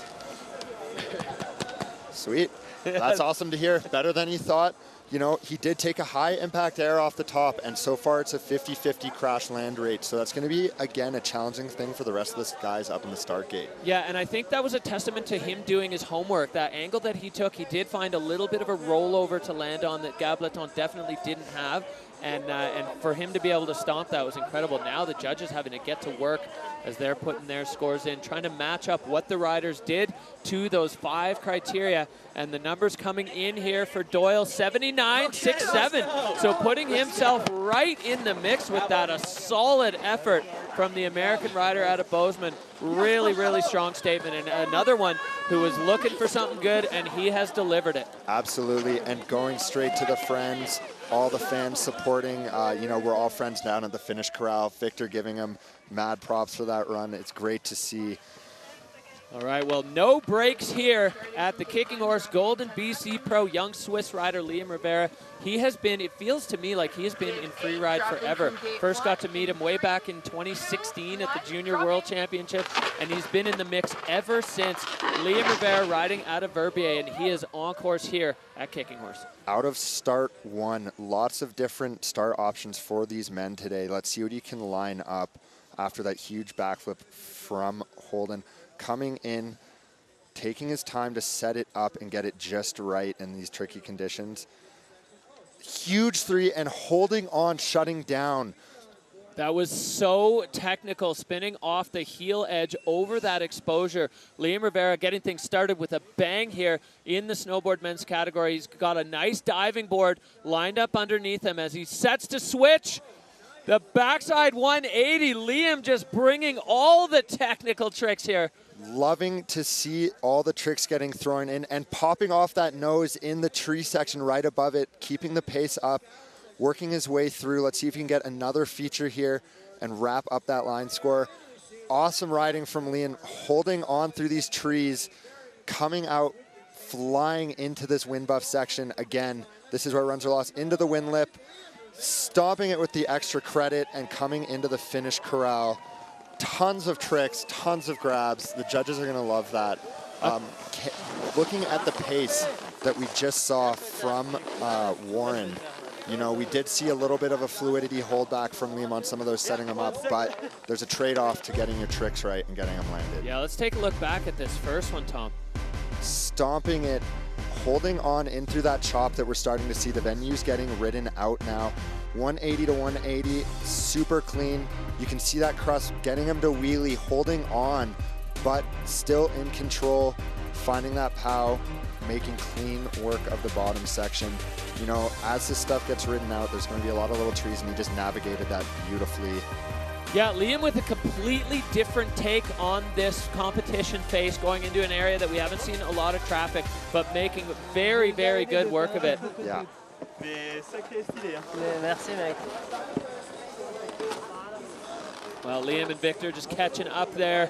Liam waiting for the score. Victor sitting very comfortably in the Dynastar hot seat as he has seen a couple of big challengers fended off with that huge score that he laid down early in the snowboard men's field. But a really, really strong run there from Liam Rivera. And we're going to see where these points end up. You know, I'm starting to see second, third, fourth, fifth are all starting to stack up pretty tight with points and scores. So, you know, we're going to see how the rest of the category shakes up, but we'll see where Liam ends up sitting after that run. Huge, huge run with tons of tricks and grabs, keeping that energy and style score high. Well, anxious moments for Rivera as the score coming in with a 78. So Liam moving himself into 4th place. You can see his reaction. He's like, wow, what's it going to take? Yeah, it's going to be, you know, it's an interesting day. It's those, you know, 3 or 4 or 5 medium to smaller features or 3 big features and staying in control. And it's just, it really depends on the rider's style, where they're at in the overall. It's all these little things they have to account for and see how they can put it down on this day. Real bunch up there between 2nd and 5th right now in the snowboard men's category. We head back up to the start gate where we are looking at Hugo Serra. Hugo, French rider, living in Verbier, running the Freeride team there. This guy is, he is truly the epitome of giving back. He's always friendly. He'll take people riding. He's kind of a favorite among the youth and the younger riders. He just sort of takes everyone under his wing. And I was so stoked after he got cut a couple years ago to see him earn his way back through the Challenger Series and see Hugo Serra back on the Freeride World Tour. And the amount of skill and consistency that takes is massive. Coming out of start one, Hugo coming out with some speed. You know, he's quite a tall individual too, and that can make riding and freeride challenging. Working his way through that bench, making quick work at the top section, coming into a cliff band we haven't seen a lot of other riders go into, making the first tracks. Yeah, fresh tracks for Hugo. Dropping in, and now he's lining up right off the nose of the buttress. A perfect connection with the ground. Hugo Serra with a strong statement at the start of his run. Coming through that section into this nose, awesome front side 3, holding on, shutting down. The crust isn't going to get the better of him today. Working his way into the top of this tree section, navigating through it, looking for his landmarks. You know, all these lips and knobs are going to start looking the same eventually, so you've really got to do your homework. Coming into this bottom nose. Fall line with the back 3 and connecting again. Hugo Serra now pinned out.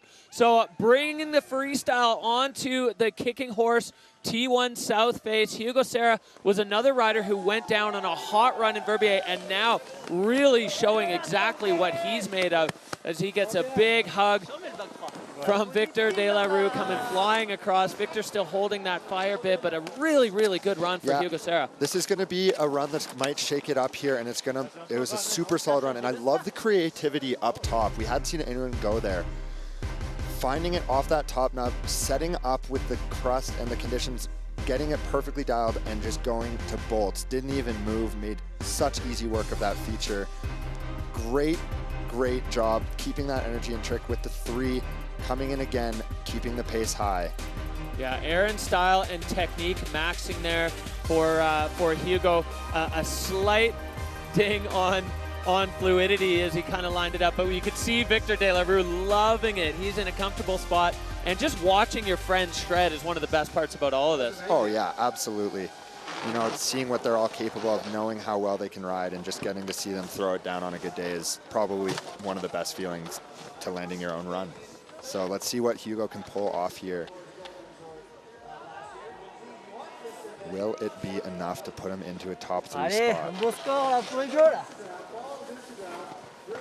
Well, I love hearing these guys just catching up. Victor always stoked for the rest of the crew when they lay one down. It's easy to be stoked for your friends when you're sitting in the hot seat too. It's a pretty comfortable spot, so the judges getting to work again. The snowboard men consistent across the board as we see right now the situation. De La Rue, Michael Mons still holding on to 2nd, Doyle in 3rd. We saw Liam Rivera slide himself into 4th, so it's really stacked up there in the points. And 2nd to 5th is tight right now.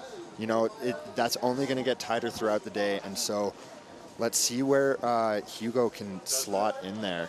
Yeah, I think he's going to be right in the mix with the rest of those boys as the score dropping now, moving on up a 79. So Hugo into 4th right now, so strong showing for Hugo Serra, the French rider out of Verbier.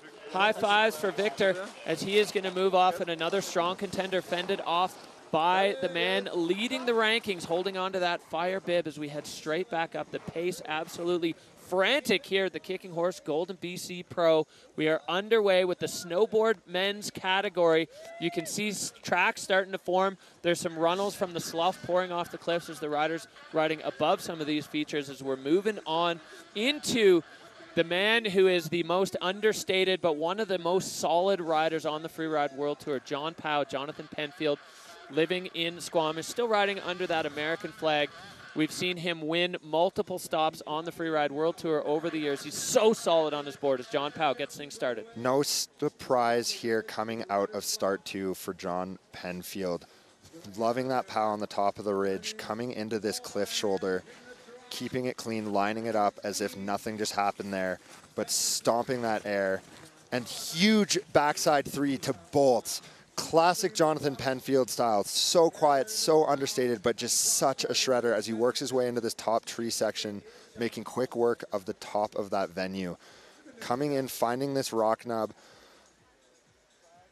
setting it up into the chute, trying to work off the side of these little runnels at the bottom of the venue is super fun for snowboarders.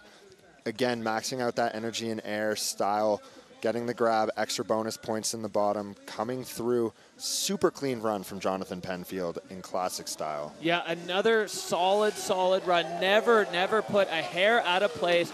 Jonathan Penfield across the line. We see him, you know, across the spectrum of the venues. The steeper and gnarlier it gets, the better you see John Penfield perform. But again, he's just so solid. Top to bottom, never put a foot out of place. Finding some creative lines, adding a few features as we look back on this run. Yeah, working that top nut, finding that transition in the pow landing there, and huge backside 3 to bolts. You know, he's an excellent rider in these conditions. He's no stranger to riding hard, tough conditions, and he's always excelling in it. Let's see if the bottom line score will be enough to challenge the top of the field that we've seen today after some great riding and big tricks through the bottom section though. Yeah, he had a strong top, and it's tricky in that bottom tree maze to line up. There's almost like a gluttony of options where there's too many choices, so you end up... But good turns here and there.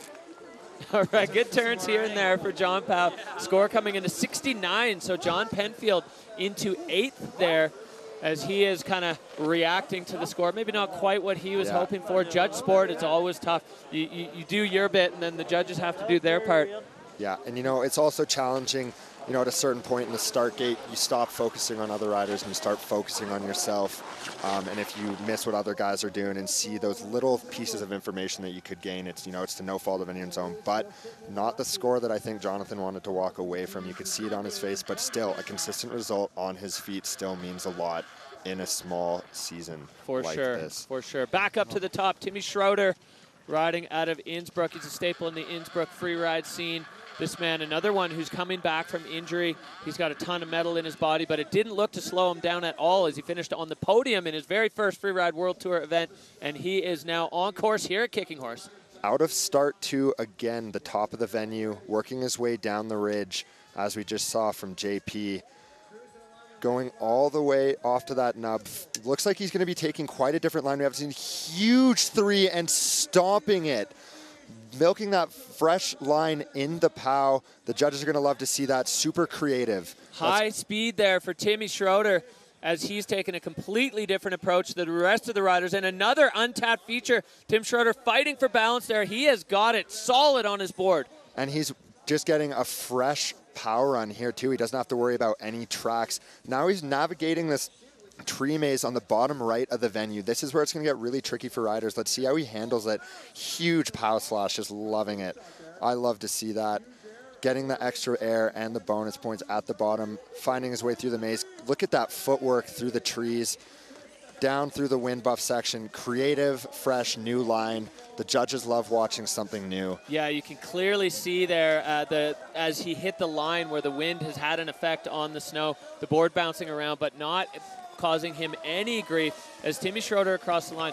Definitely, it looks like he caught a tree there on his pants as the a little bit of a new vent there on his pants. That's tough on a minus 20 day at Kicking Horse. Oh, wow, right through into the base layer. I hope he's okay here, but he's walking fine, all smiles. No, we didn't even pick that up. No. Somewhere along the way, a tree reached out and wanted a piece of Timmy Schroeder's pants. Well, that's what you get when you're greatness after that run in Verbier and that awesome creative line that we just saw. And stomping that 3 like it was nothing. You know, when you're going to do a trick, you have to do it perfectly. That's kind of the rule here is they don't want any mistakes if you're going to max out a feature, and holding it there through the crust. So one thing that I'm curious about this line, Timmy really solid at the top, but this gully down below, didn't offer a lot of options for features for him to really kind of send it and cap the runoff with an exclamation point. Victor absolutely loving it there. You can see on the line tracker, that lower section in the gully, there's not a lot of meat on that bone, so it'll be interesting to see what the judges do with the line score there for Timmy. Oh yeah, that's a good cut to the leg. Through the base layer, so exposed skin out here at Kicking Horse. That's going to be chilly for Timmy Schroeder. But let's see what the judges thought of that new, fresh, creative line. You know, you can't understate those, especially on a day like today, on these smaller venues that are a little more compact. It can be quite huge for the line score, and that's the king score that they're going to base everything off of at the end of the day. Still excited. See you out in Georgia. Well, I just love the energy of the riders when they're in the finish line. The job's done, and they are just kind of, it's the equal parts relief and stoke. Camaraderie. I was going to strip naked later, but... He's going to have to do it now instead. All right, score coming in for Schroeder, an 80.67. The judges loving what they saw from Timmy Schroeder. Like you said, Tom, that creative approach and that huge cross-court 360 at the top, getting the judges fired up. Absolutely, and you know, when you do a brand new line, there's no standard set from previous lines or features, right? As the other riders hit that, you know, if you're going to make an error on a cliff that was already stomped, it's going to really hurt you. But Timmy finding a new line.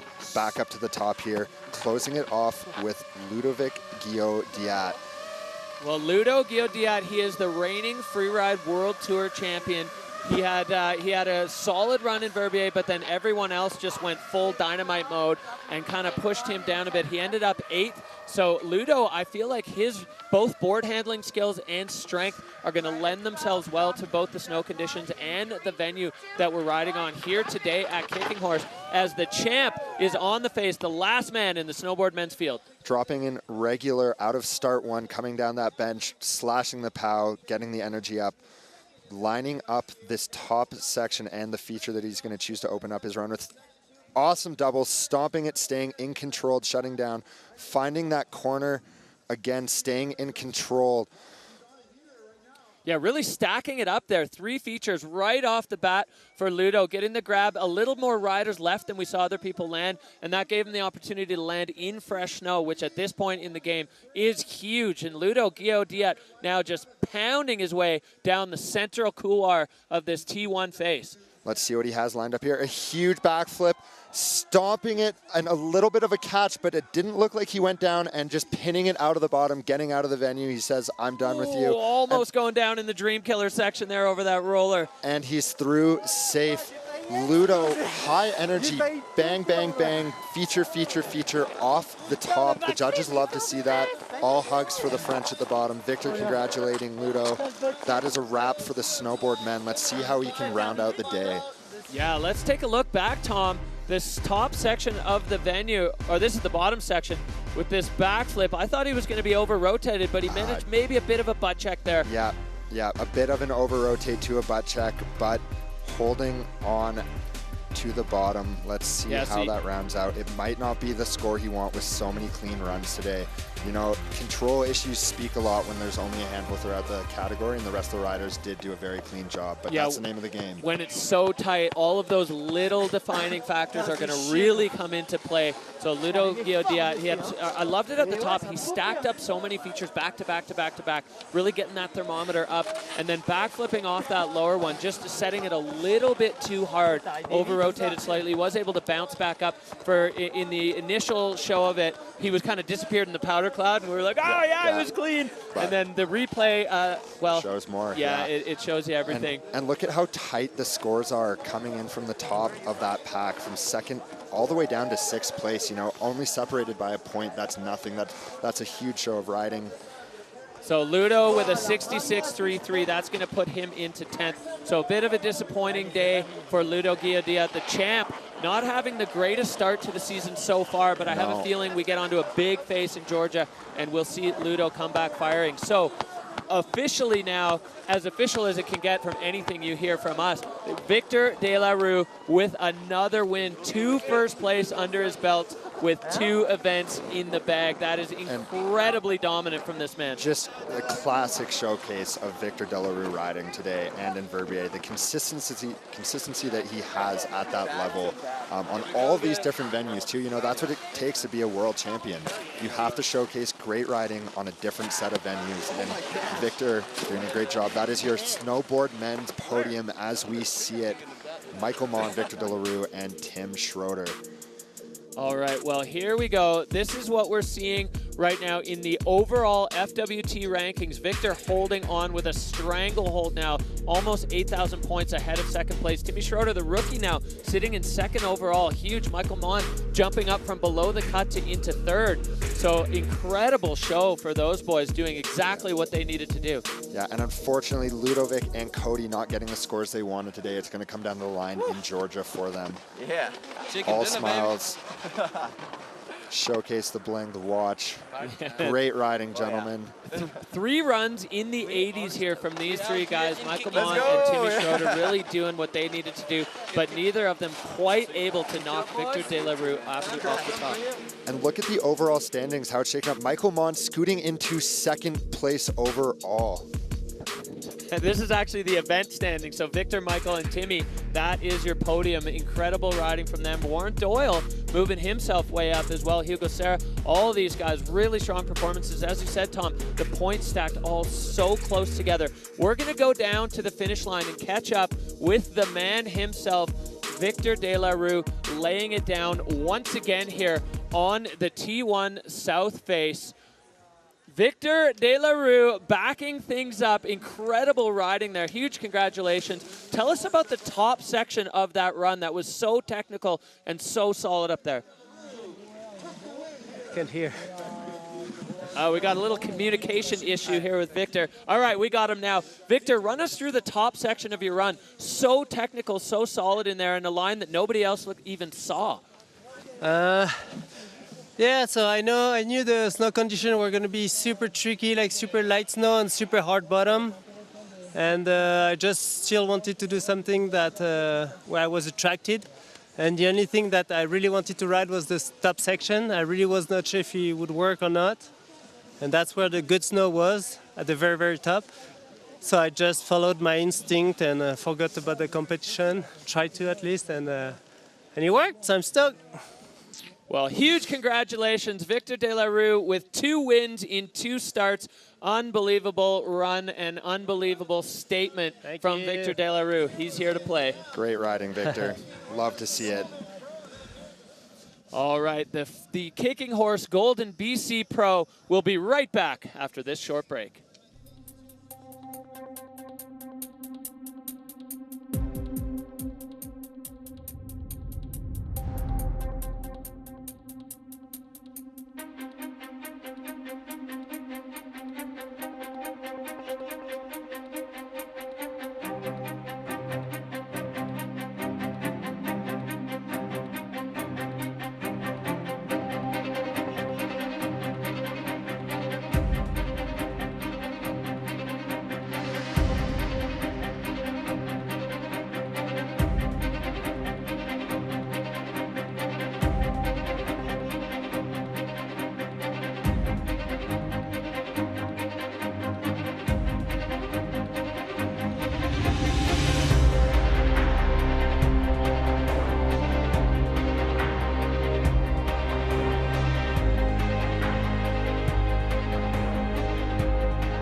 Welcome back to the Freeride World Tour by Peak Performance. This is stop number 2, the Kicking Horse Golden BC Pro.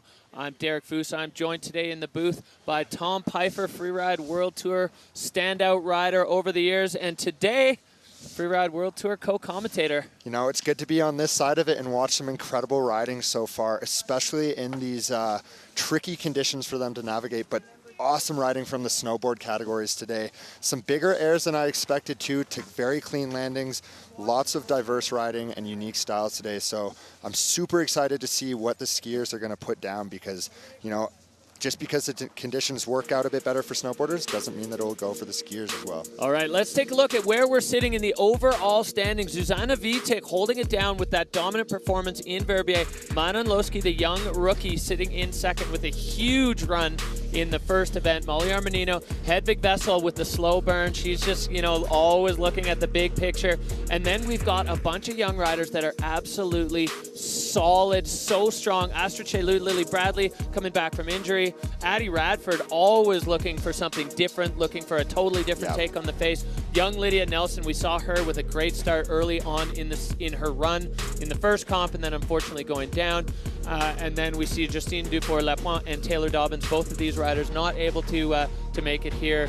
So big shout out to both Justine and to Taylor. Hopefully you guys are watching from home. This is what it's going to look like for the ski women coming up next.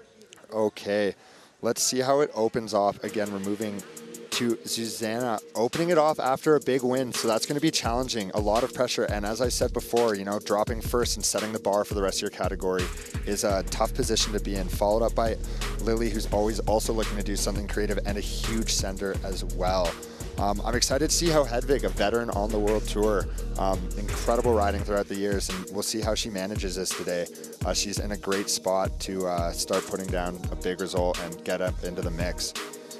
Yeah, so many good riders. The talent just absolutely stacked. Ski women blowing up season after season. One of the most fun events to watch, or parts of the event to watch. So peak performance, fun bet, fan favorites. These are the percentages of you that think these riders are going to be on the podium. Hedvig Vessel with a strong majority. Everybody knows what she's capable of. Manon Losky, the young rookie, she's gathering a fan base here. We saw her blow it up in Verbier and have no doubt that she's going to be looking for something fascinating and powerful today. And then missed the third one there, but Will. It was Zuzana, I believe, with another 50 percentile rating, which is huge from the fan base. So let's see what these women are going to throw down today. And, you know, as you mentioned before, my couple seasons on the World Tour, watching the level of riding from the ski women just skyrocket has been insane. So, you know, bigger trick bags, it's going to be an awesome day, I think. You know, lips are starting to be set in. As the venue gets a bit more tracked out, you can start to see the things that work and the things that don't work. So exactly, and the field is just so stacked. You know, if you want to win here, you know, in the immortal words of Freya Turner, you're gonna have to send it. You got to be on point, and the delicate balance between not enough and too much. We're going to see it. We saw it in the snowboard men. You know, the guys who were on top, and snowboard women as well with Estelle, the ones who are on top went hard. You cannot let your foot off the gas on the Freeride World Tour. And I think, you know, one of the worst feeling things, and you could probably speak to this better than I could, is when you think, okay, I need to put down a safety run, and then you end up 12th because you didn't do enough. Yeah, absolutely. And you know, again, with the depth of riding and the consistency throughout the category, that is going to be something they're going to have to look out for. All right. Well, we had a chance to catch up with Zuzana Vitek about mindset and mental preparation here on the Freeride World Tour. Yeah, like the win in Verbier was really unexpected for me. My mindset was like, there is a huge level this year for sure, and all the girls are super riders. So I wanted really to go big, because I have a huge respect for all the other girls, and yeah, to end up winning was just amazing. But for now, I'm like at zero again, so I take every comp after comp, and I think the objective for every one of us is to win the title. And after the win in Verbier, for sure, I have this in mind even more. All right, well, a fascinating look there into the headspace of our current rankings leader. Zuza Vitek going absolutely ham in Verbier. Huge airs, perfectly executed. The Scott rider kicking off the ski women's category. Coming out of start one with some pace. Let's see what she lines up off this bench and this shelf that we've seen utilized throughout the snowboard category. Lining it up, coming off the different direction and stopping it, staying in controlled. A little backseat caught in that snow. Let's see what the judges think. And going off the nose, stomping it again though, making the redemption for that little catch up. It's so tricky when you get your skis out of the fall line and that crust is underneath. They tend to hook up and spit back up the hill, tiny little high side. So Zuzia Vitek now just trying to salvage the rest of it and doing a great job keeping things pinned in the fall line. Now coming down this section, you could see her almost get caught up in the wall there. Yeah, the snow, now that it's getting tracked out, is getting quite a bit different and more challenging. Working her way through the bottom, enjoying a bit of pow. But you see, if she digs in too hard, she's hitting that crust, and you can see her skis start to reflect a little bit in different directions. So that's what the skiers are going to really have to watch out for. But keeping it on her feet and putting it down, opening up the ski women. Let's see where the judges are going to place this, but we can see this. We can see the challenges now. She knows. She knows. Yeah, perfection is going to be what's required here if you want to sit on the top step of the podium.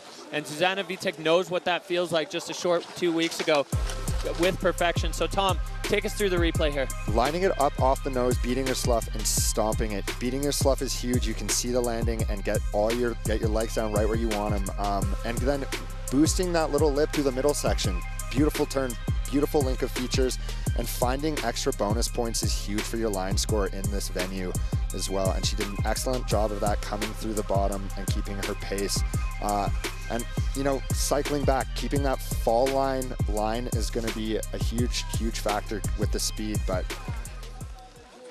all right, well, the Scott rider there in the finish. She's, I think she's calling that a medium on her personal review of the run. We're going to see what the judges had to say about it. Somewhere right around the medium range, I'd say 65 points flat for Zuzia Vitek. She's in a good spot, though, with a win under her belt in the overall situation. Even a medium result here is going to keep her right in the mix for the overall. And some of these riders definitely already looking big picture towards the latter part of the season. And you saw how easy it was for her to find that crust in the skis to get deflected, and how challenging it is going to be for the rest of the skiers today. And so, you know, a 65 rolling in with that medium score could actually be something super solid at the end of the day. We just don't know what's going to happen. All right, well, big picture view here of the top of the Terminator face as we catch up with Lily Bradley and see what her thoughts are about today. My objectives for this season were to not push myself too hard coming back from an injury, feel good in my body, and be proud of myself. I don't feel like I have result objectives, but I would love to land some tricks in a run. I'd love to land a 3 in a run. I'd love to throw a backy in a run. But main objective is just appreciate the experience. All right, good look into the headspace there. Lily is coming back from a knee injury, tearing the ACL, surgery last winter. So early comeback for them, as right now they're just trying to get back into the mindset and into the physical state of a Freeride World Tour athlete. And Lily coming out of start 1. Let's see what they line up off the top here. Cutting in early, lining it up, and again, it's Sharky in there. They have to watch out for all of those little things that are being exposed now. Coming into this second cliff band and sending it off and stomping it, holding on. You saw they just almost got a backslap, but held on. Super strong legs and boosting that nose. Shifty, keeping the energy high, working her way into the tree section. Yeah, no real indication on this run of a sore knee from Lily Bradley as they're roasting through this lower section. And a Daffy, Lily Bradley, that's like a glimpse of the personality and a spread eagle, bringing the Tahoe vibes to Freeride. Lily Bradley sending this run, and I think they're going to be really happy.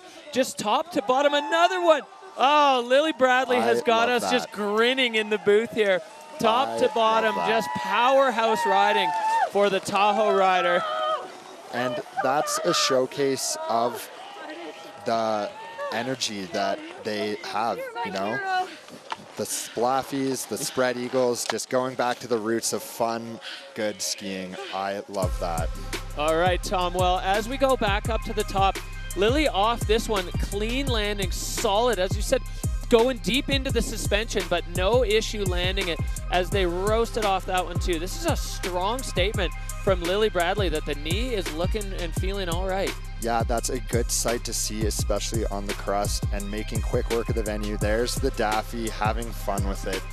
You love to see that as a skier, staying true to the originalities of the sport and the retro days. And a great fall line too. Yeah, Lily absolutely always one of the best energies on the tour, always bringing the stoke. As we see the score sliding in a 74, so Lily Bradley going to be taking over the hot seat from Zuza Vitek with that clean run and a strong statement that the recovery is going well for them and they are back to play. Love to see it. Great line. Putting down a solid run to set an example for the rest of the ski women today. Let's see what gets brought on next.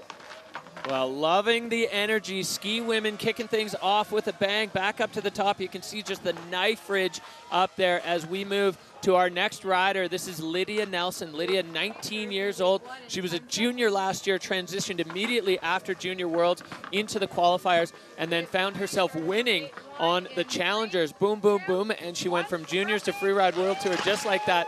Lydia Nelson riding out of Glacier, Washington. And on course now here at Kicking Horse. Out of start one again, working onto this bench that provides so many different options for their line.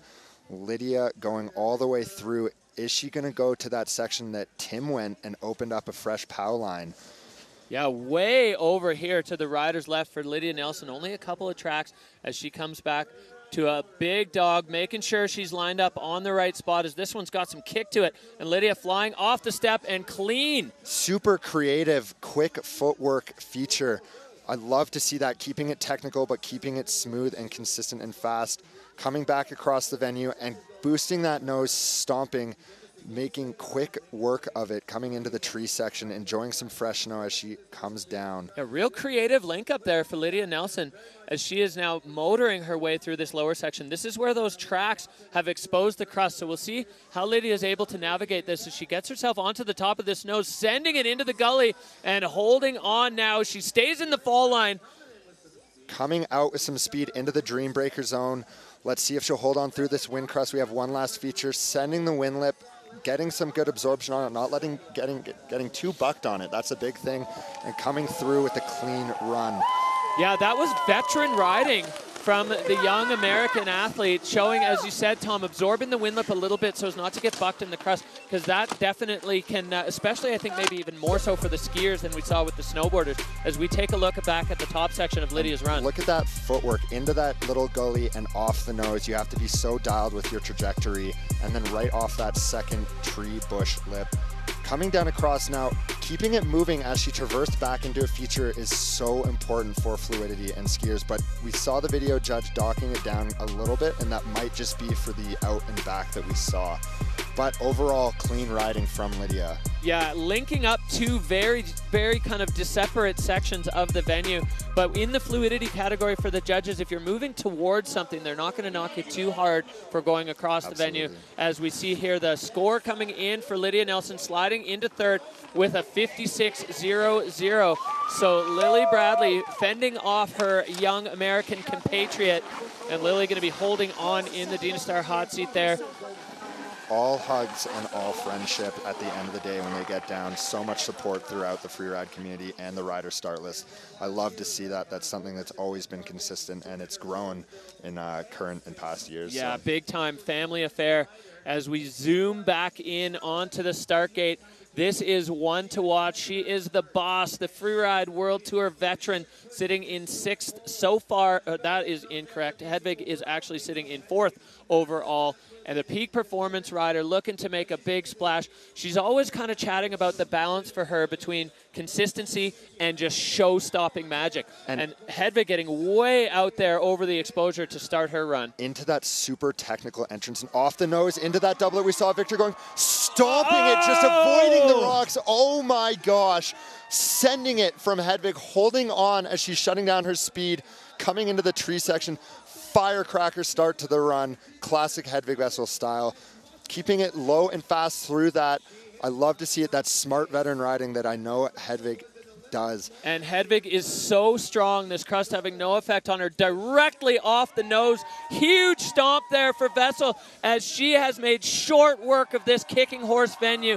That is a statement from Hedvig Vessel as she flies through the finish. A massive run from the Norwegian rider, bringing the fans to their feet. Was insane. That top air, we're going to look at that replay, but I think she came so close to that rock, and that is huge getting those trajectories right, just sending it.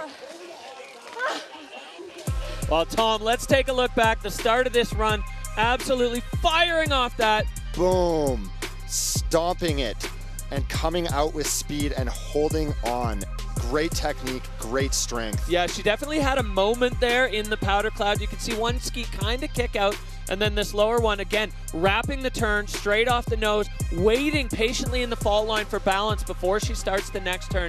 Every single bit of that run just screams veteran performance. That was such a solid run there for Vessel. Absolutely.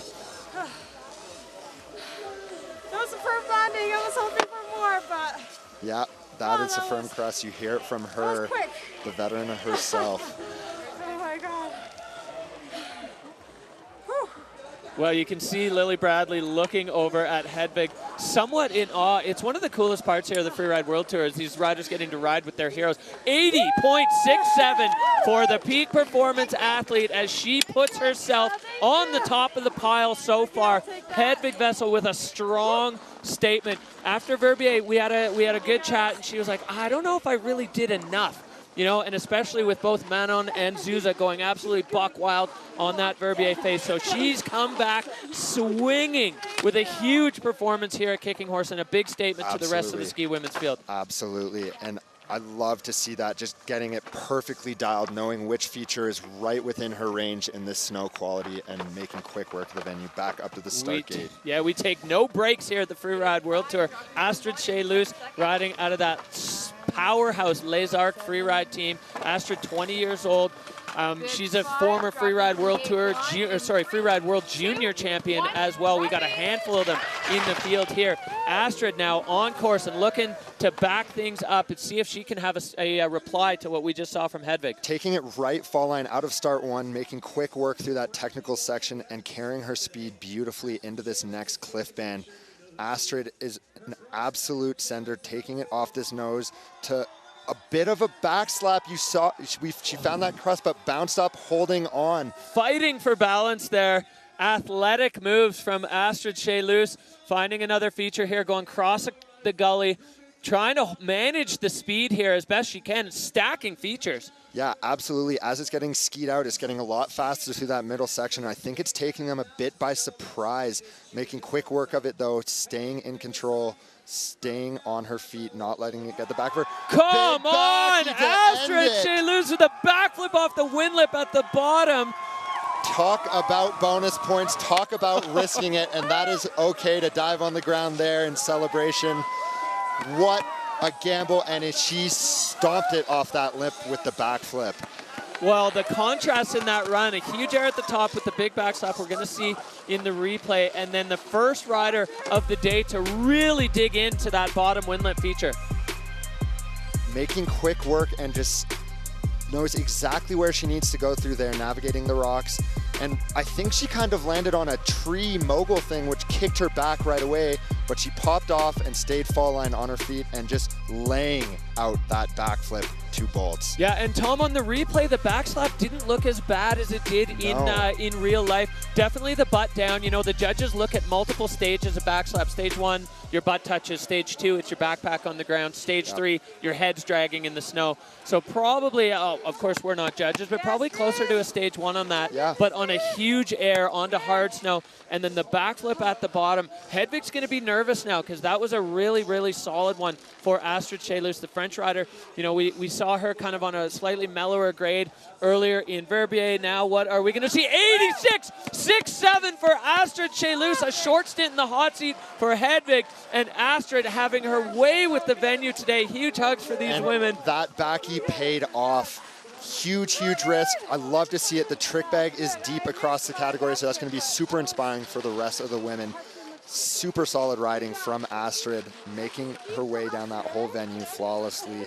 And they didn't dock that backslap. You were right. It's about a stage 1 or stage 2. So. Yeah, so probably would have seen that score jump up into the 90s if she hadn't had that little issue. Yeah. But the rest of the run just holding up, all categories lit up. And Astrid Chalus, after a bit of a tough one in Verbier with a fifth. I mean, tough. She was 5th. So, but we've seen Astrid come to be very comfortable at the top of the rankings, and she's done her part now as we head straight back up to the top.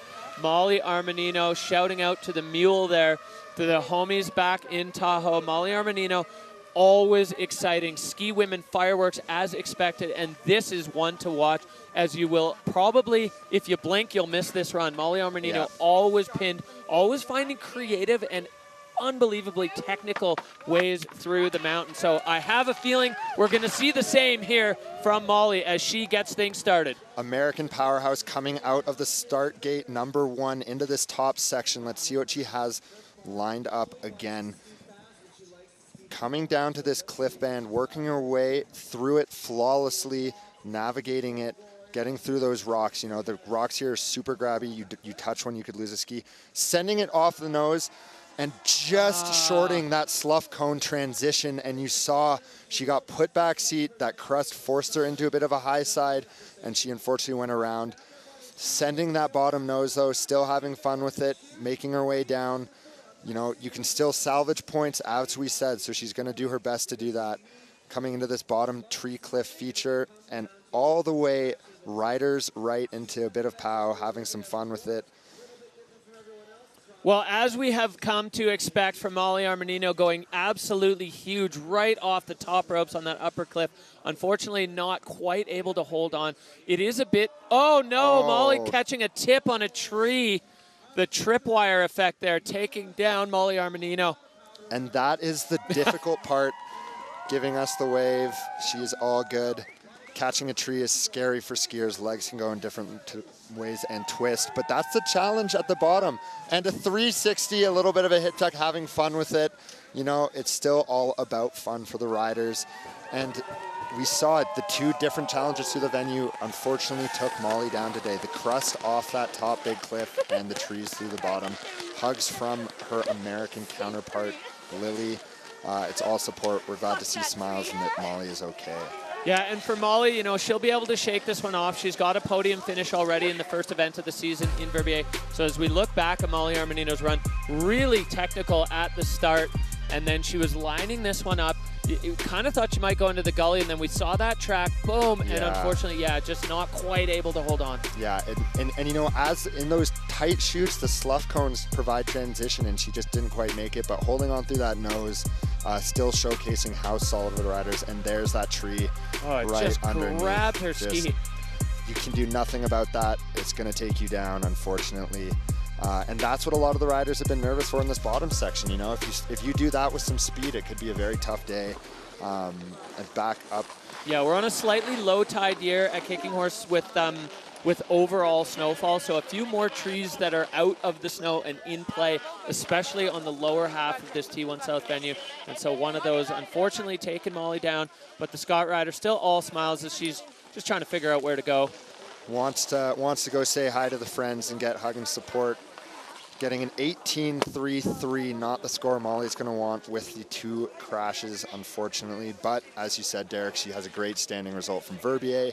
This is definitely going to be one she can wash under the bridge. Yeah, for sure. The crowd gathering here, braving the cold weather. They've got a nice bit of sun to stand in here to watch the Kicking Horse Golden BC Pro go down here on the T1 South Face. We are back to the top. This rider coming out of Chamonix. Megan Beton with a big win here at Kicking Horse last year. She had a couple tough ones and then just climbed out of the hole by dominating the field at Kicking Horse. So she's comfortable on this face. She is comfortable in the big mountains. She's just such a strong skier. She's a ski instructor back in Chamonix, so the technique is absolutely dialed. And that's what's going to be really important with the challenging snow conditions. If you can load up that downhill ski and stay balanced, then you're going to find success in these conditions. And she's sitting overall just under the cut, so we're going to see what she's going to have to put down. Coming out of start 1, Megan working that bench, coming out with some pace. Let's see, setting up high early on through it into this technical section. working her way, getting over those sharks and through clean.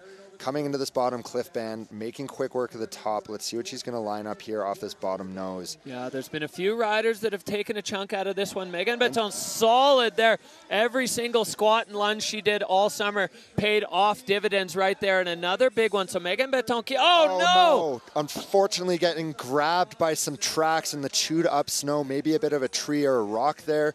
You know, it's still a roll of the dice there, just ripping her leg back. You can do nothing about that as a skier. That is so hard to deal with. She was doing everything flawlessly up until then too. And you can see just devastated there as almost a carbon copy of the way she went down in Verbier, with one ski just getting pulled out from under her, and unfortunately it just stole it away.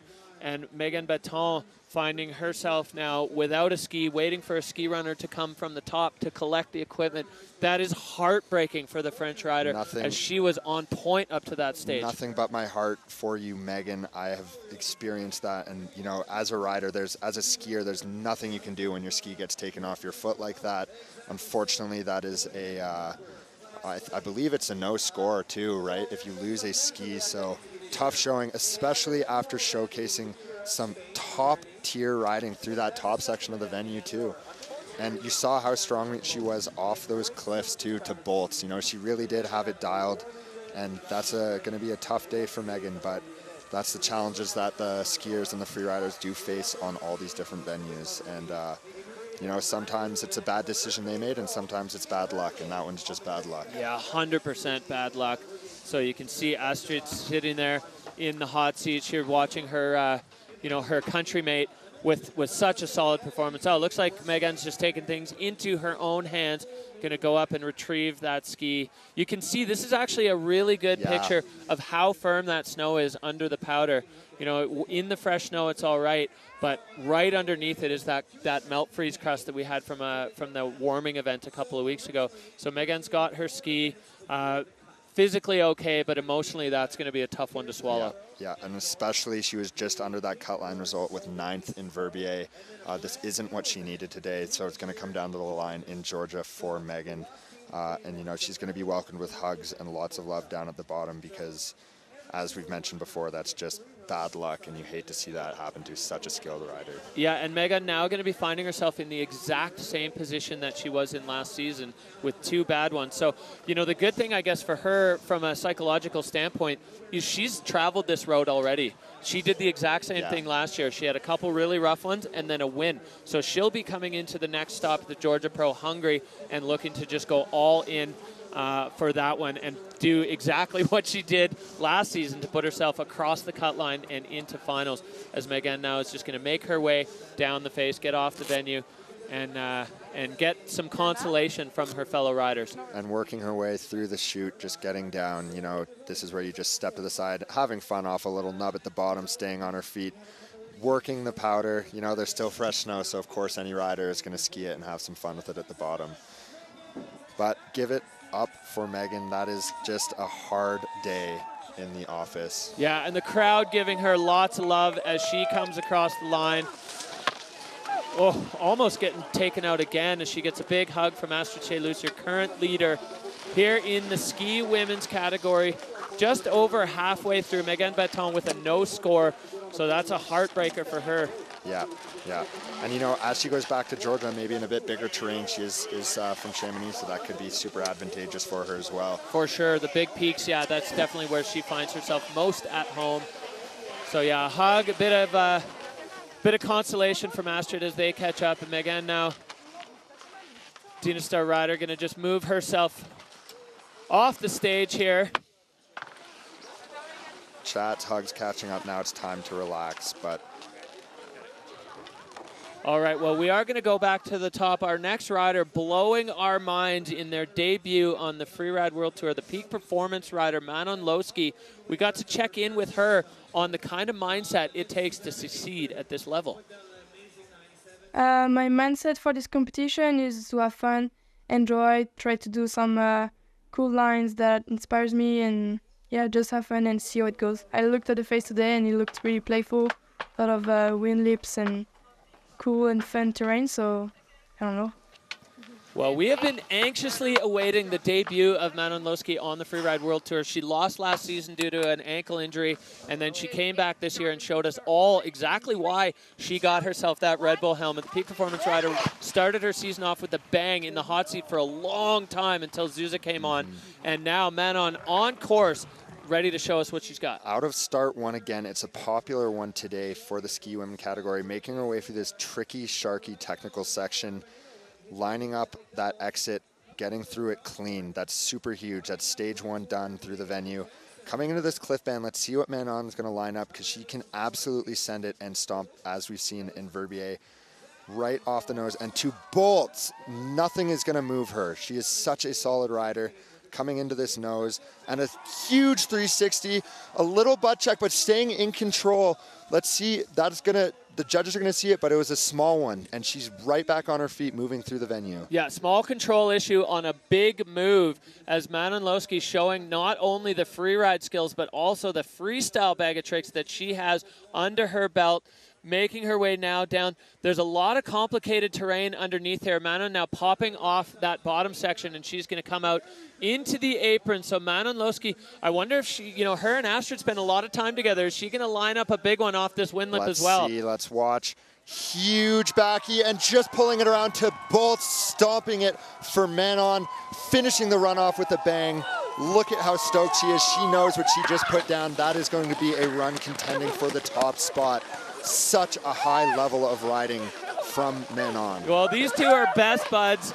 They spend so much time skiing together, and they are just so fired up for each other. The two of them scoped that thing together, and Absolutely. we're like, should we flip it? Yes, we should definitely flip it. They both stomped it, and that's what you love to see. It's an individual sport in the start gate, but you still have your friends and your teammates around you that can help you pull off that stuff. Making quick work, showing her technical ability, her strength off this cliff to bolt.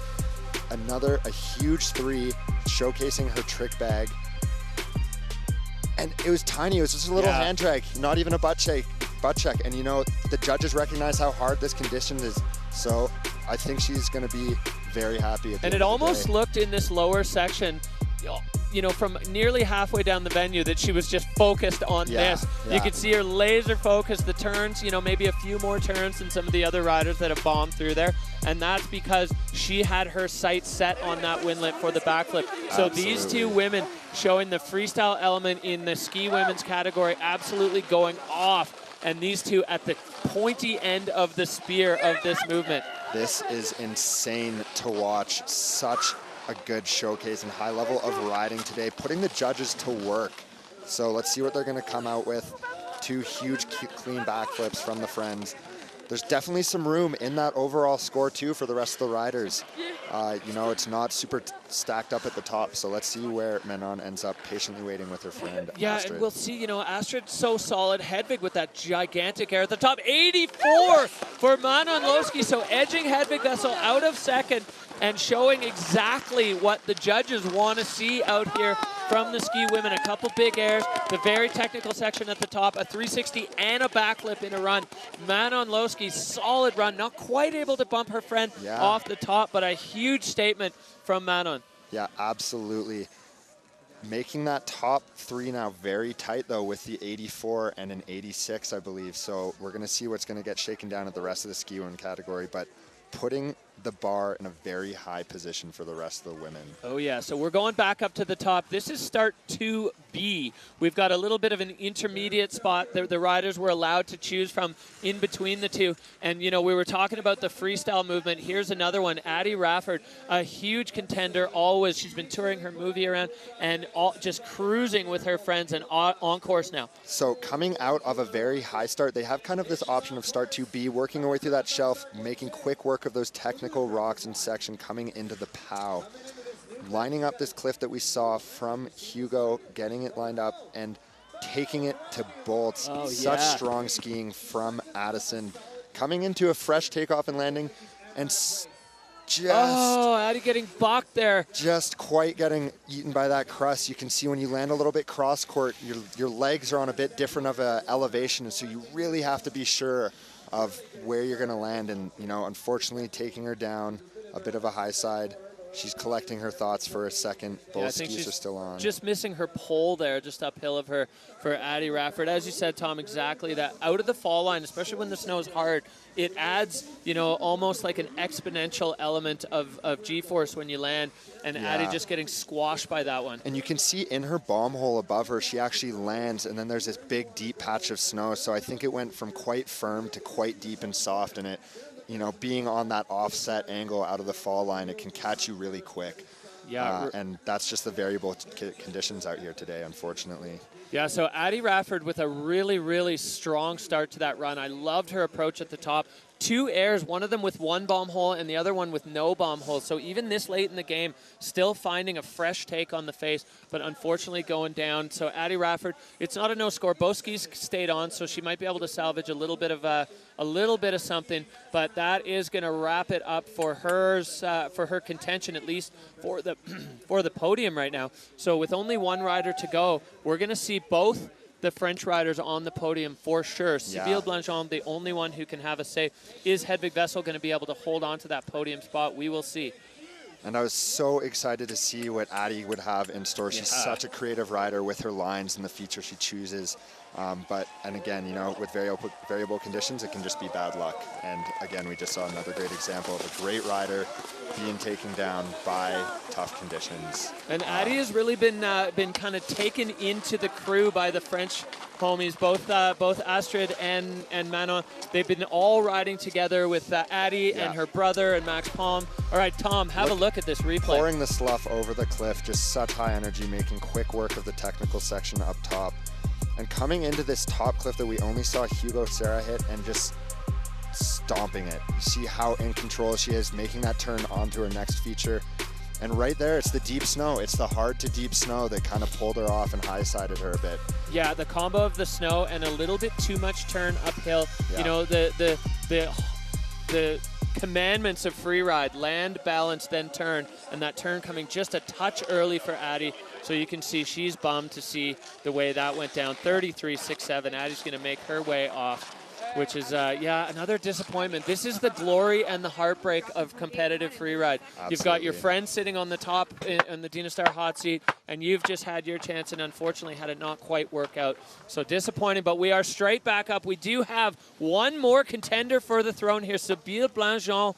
She is riding out of Verbier. She is such a talented rider, so strong, so clean, one of the strongest techniques in the game. She's got a win in Verbier under her belt, so she can get it done, and firm snow is no problem for Sybille. Right now she's sitting in 6th overall. She's going to be wanting to move up, and today if you want to sit on the podium, you're going to have to execute some fireworks, and Sybille certainly capable of that. Absolutely, coming out of start 1 onto the shelf, taking a really early entrance into this cliffy, rocky technical section from the Swiss rider, and finding pow, and it looks like she got caught up on rocks right into it, the fresh landing you can't see, and rolls off right into the chute on her feet, right in her face, but staying in control through it, and off that lip.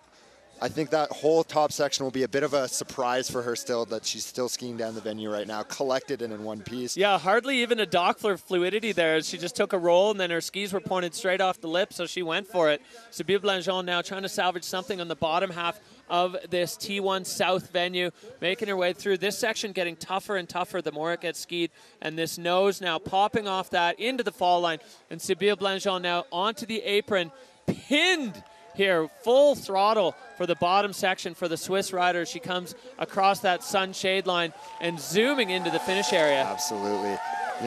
Big Doc on control, but as we mentioned, she just took it down. The rocks, I think, got her there. That top section is so bony. The snow here in Kicking Horse is quite dry, so it doesn't settle onto rocks, so you have to be so careful around it. Let's see here. Yeah, you can see the way that her ankle and ski collapsed. That is absolutely a rock getting the best of her feet, but tumbling and straight through into the chute like it was nothing. Yeah, high line score there for Sybille. She bit off a big chunk of this venue, and it's one of the hardest parts about visual inspection. You look from the ridge, you look from across the valley, it looks like powder, and you don't even know until you've landed that was 2 centimeters of powder sitting on top of a rock. And I'm glad, I really hope, landing on a rock can be a season ender for a tib, fib, an ankle, a hip.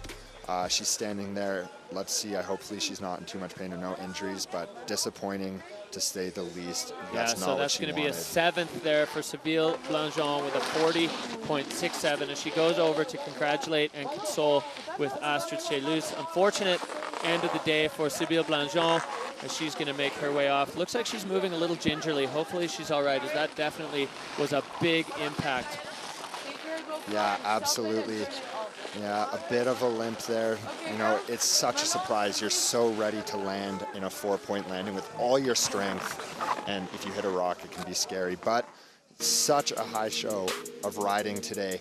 Astrid Chelus taking it home with a beautiful showcase of freeride skiing for the women, followed up by a powerhouse run from Manon and Hedvig, the veteran.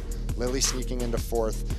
And, you know, as we saw, we moved down the rest of the field, some incredible riders. Sybille, we're looking at Molly, Megan, just unfortunately getting the conditions getting the best of them, and some bad luck, really. Yeah, such a great showcase there, the combination of freeride and freestyle from these women. So Astrid Chelus locking down the win. Manon Losky with another 2nd place. Incredible start to the season for the rookie. And Hedvig Vessel doing what she does, climbing up the rankings with a very solid performance here at Kicking Horse. And this is what things look like now in the overall. Manon Losky taking over the leader's bib with 2 podium performances. Astrid Chelus has jumped way up into 2nd overall. Zuzia Vitek down into 3rd. It's actually a tie for 2nd place. Look at that. That's going to be so interesting coming into Georgia and for the rest of the overall results. Unbelievable. The ski women action heating up here, and Kicking Horse delivering as it always does. Magic in the ski women's category. So we're going to go down to our ski women's champion at Kicking Horse, Astrid Chelus, combining freeride and freestyle in that. Give us a little look into what went into selecting that line and how you executed it. I didn't really do the line when I planned. I was a bit surprised by the snow. So at the end, I know that there is this little leap, and I was like, okay, I have one thing to do, so let's go, and yeah, that's fun. That's awesome to see. And, you know, the snow conditions were challenging. How did you feel throughout the full, like from top to the bottom of the run? Was it what you expected, that hard crust underneath? I was thinking that the snow was like more hard, but finally it was really nice, and yeah, good snow. Well, congratulations, Astrid. That was so amazing to see. Such an incredible run. Thank you so much. Unbelievable show from the ski women, as we have come to expect. Astrid Chelus putting a stamp on it and earning herself a gold medal. The Freeride World Tour by Peak Performance will be right back after this short break.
Hey, how's it going? My name is Jay. I'm getting ready to go 4-run today. We're gonna go check out the venue, see how we get there. Carry you as a skidoo to bring you to the good packing of T1. Okay. Dude, it's a mix of emotions right now. I'm definitely a little bit nervous to kind of ride. I think getting the chair up there, we got a pretty good plan for it. Gonna hike it a little ways. I got some guys gonna help me carry it. Yeah, I think we'll make it up. It's quite the hike.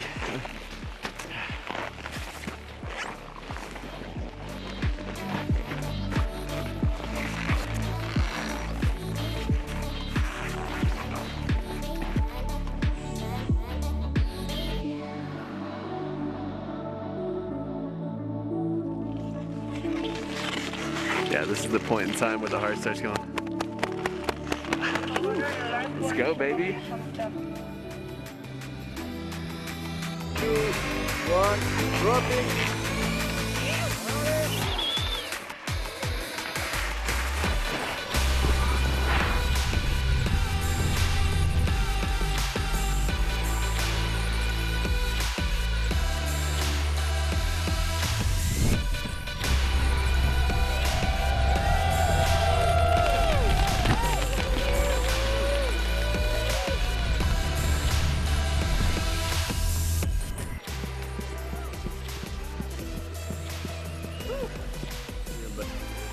It's nice on top, just float, baby.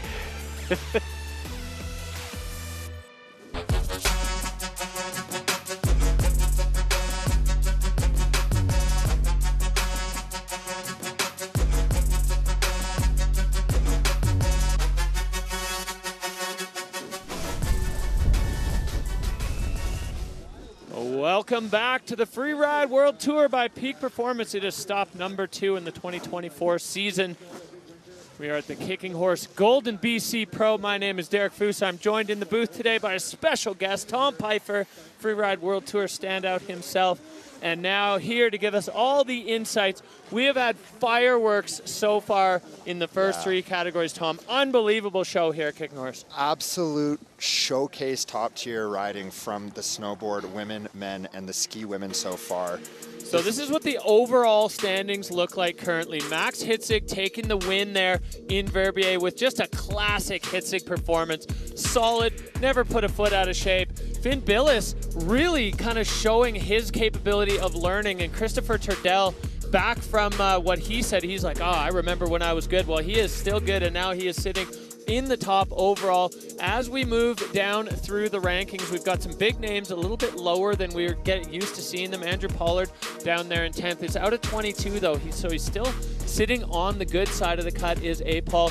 And then as we move through, we saw a ton of riders go down at Verbier Pro, or at the Verbier Pro. So a lot of the people on this part of the rankings are going to be looking for a big day today. And they're absolute heavy hitters. Max Palm, Marcus Gogan, Wei Tianho, Oscar Mandan. Almost everyone on the backside of that cut has it in them to take a #1 spot today. It's anyone's game, and this is what I'm excited for. You know, the depth of talent from 1st to 22nd right now, I would essentially treat it as 0-0. It's anyone's game rolling into this. Absolutely. Every single one of these riders completely capable of delivering a win. We're going to find out as we make our way through the category, whose day is it? Who's made the smart choices? Who has picked a line that rides to the conditions and then are able to execute it on the day? We see the 2022 world champ there, Maxime Chablot, up there at the start gate. These nervous moments for the riders up at the top. Absolutely. And, you know, we're looking at Stan Ray is going to be the event wild card, a Canadian from Whistler Blackcomb, followed up by Jackson Bathgate, the other Canadian on tour. His brother Cooper Bathgate spent 2 years on the World Tour alongside myself. We all grew up together, and then some huge heavy hitters right off. Blake Marshall is going to be looking for a big score today, as well as Kendall Goodman. And then we have Christopher Turdell, a veteran right in the middle of the pack. It's going to be beneficial for him to watch some riders. So Max Hitzig, the current leader, going to be dropping in the middle. He's going to get to see a lot of solid riding and put it down for himself. And then, you know, everybody on the back end of that is just, it's going to be an incredible day. Yeah, there's not a single name on there. No, I'm looking through it right now. That can't win today if they put it together. Yeah, absolutely. And you know, it might be advantageous to be at the back now with some tracks going through the venue already and seeing how tracked out it's going to get. A-Paul was stoked to draw the last drop. He was really happy about that. He said he can gather a ton of information and then it'll help him make his decisions for his run. As we take a look here at the Peak Performance Fun Bet fan favorites, we've got Max Palm with 53% of you, Max Hitzig with 52% of you, and Marcus Gogan making the cut here with 30% of you, thinking that these riders are going to land on the podium today. Peak Performance Fun Bet fan favorites. It's your chance to play fantasy free ride and get involved in the game. You know, there's probably some beers on the line out there in Freeride World. So these are the three that you guys think are going to be on the podium in some way, shape, or form. And of course, they would love to be as well. As we head up to the top, this is so exciting. You know, Stan Ray, the wild card, we got a chance to catch up with him and ask him what it feels like to be in the mix here. It feels amazing getting the wild card for the Kicking Horse Pro event. My thought behind it was I'm not getting any younger, and I might as well ask, what's the worst that can happen? I've always wanted to compete in freeride. It's really cool to be able to compete here in Canada. And there's also 3 other guys from Whistler, so they're a bit younger than me, but I got to watch them grow up and hone their skills. And those guys, all 3 of those guys are like super talented and amazing skiers. They're all better than me, but I'm gonna try my best and see if I can keep up to those guys. Well, Stan Ray, growing up in Whistler, he was on the Canadian ski cross team. He's an X Games rider. He's been, I mean, a standout in the ski movie scene for years. Stan Ray just delivering some of the most action-packed performances we've seen on movie screens across the board. So excited. He wanted to give a big shout-out to his wife, Olympic gold and silver medalist Kelsey. These guys are just, you know, the super power couple of the ski world. And Stan Ray, for the first time ever, taking the start in a Freeride World Tour event. Stan Ray at Kicking Horse. Opening it up for the ski men, coming out with energy and speed. He's always stoked. It's representative of his riding. Making quick work of that top technical section, getting a nice safety grab in, working his way around it, holding his speed into this lip.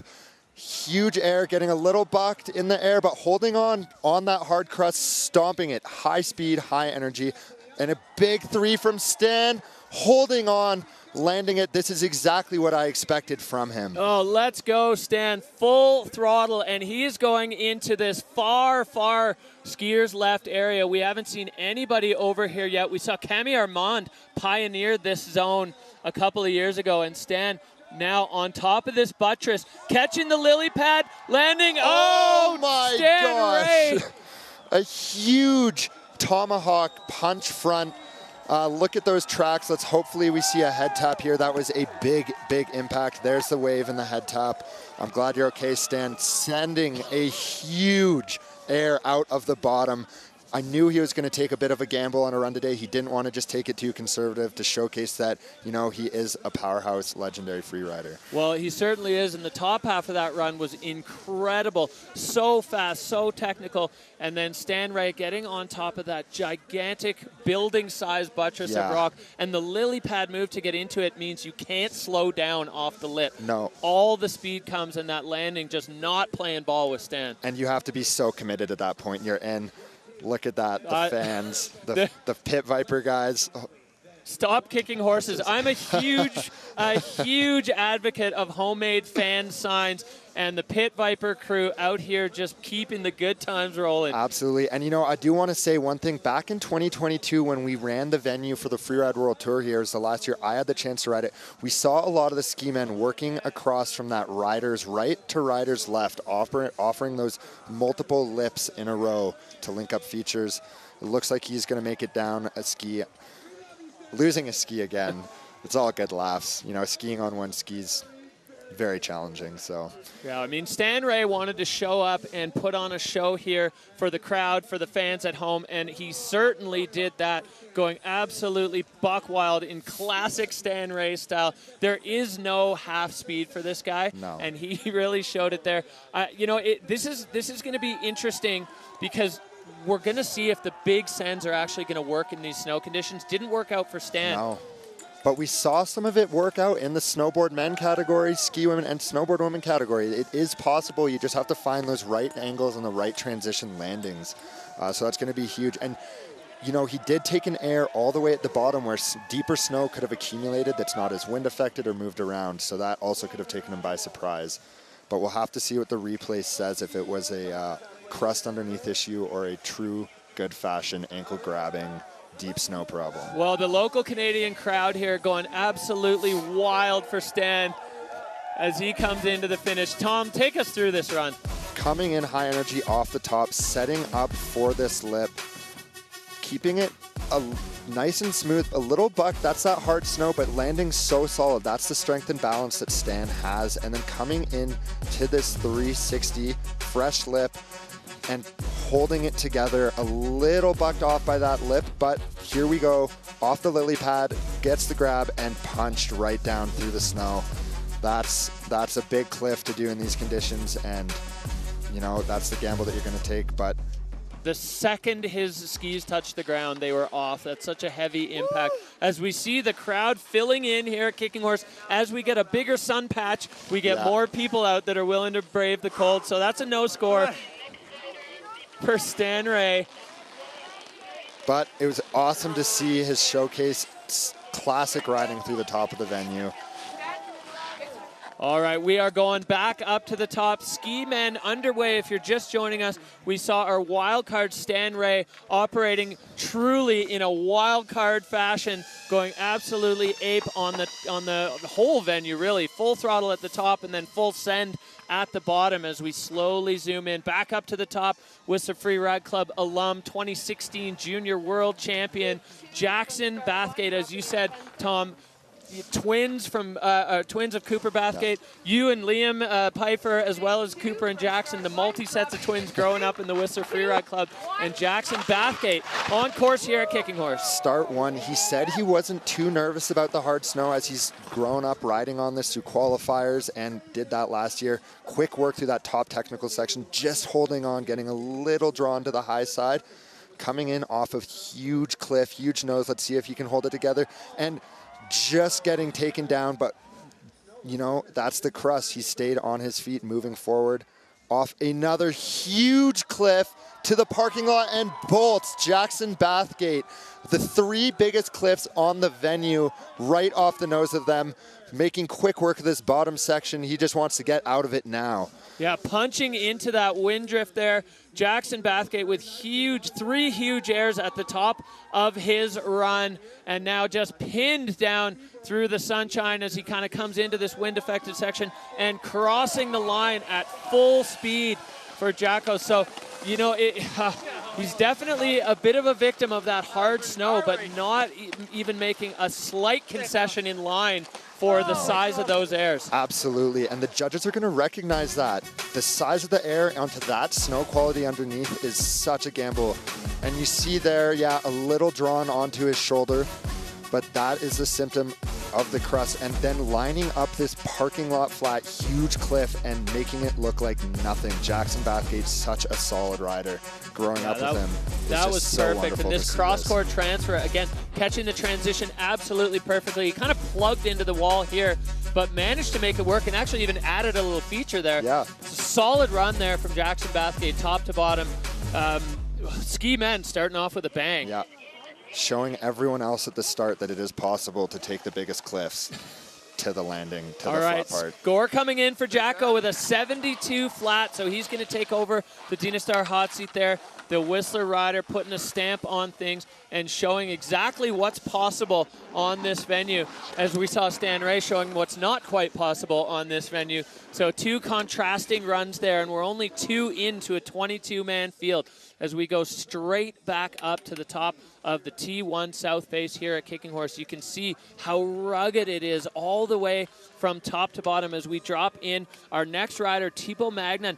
He is an Olympian. He is an unbelievable freestyle rider, but his transition to freeride has been seamless. He had a banging run going in Verbier before he got taken down by the Heartbreak Hotel feature at the bottom. But Thibaut Magnan, make no mistake, he is not just a freestyler.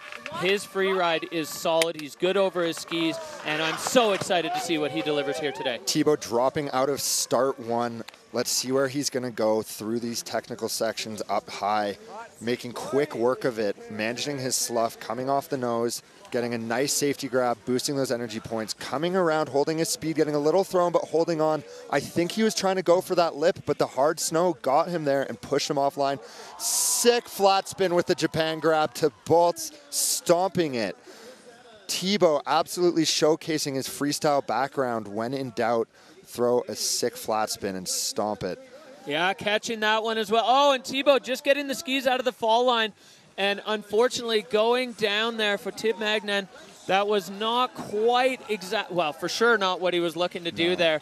The top section, fireworks for Thibaut, and then that flat spin, unbelievable. Absolutely, and that's, you know, such a solid freestyle background, and you saw how easy it is for him to get those tricks around in those scenarios off those features that are perfectly set up for it. I was wondering if he was trying to go for that lip that we saw Stan hit, and I think he got a bit bucked off. Let's see. The replay will tell us. Coming in, look at the technical ability, moving those feet around the rocks, quick safety grab, and then right there, the chopped up snow, and he kind of came off a bit of a tree bump, and he couldn't get those edges back on to make the turn. And look at that flat, textbook Japan, spotting to stomp. And Tom, if you're right and he missed that, then that means the rest of his line was completely made up on the fly, which is incredible for him to just have the eye to go to plan B. And then that's where it all came apart. Unfortunately for Thibaut Magnan, getting across the fall line, the skis hook up in the crust right away and just shut you down. Absolutely. Let's see how the judges dock him. But 47-6-7 at the end of the day, not what Thibaut is going to want to walk away with after Verbier. But he showcased his level of riding again. It's one of those things where the conditions just sometimes will get the better of you.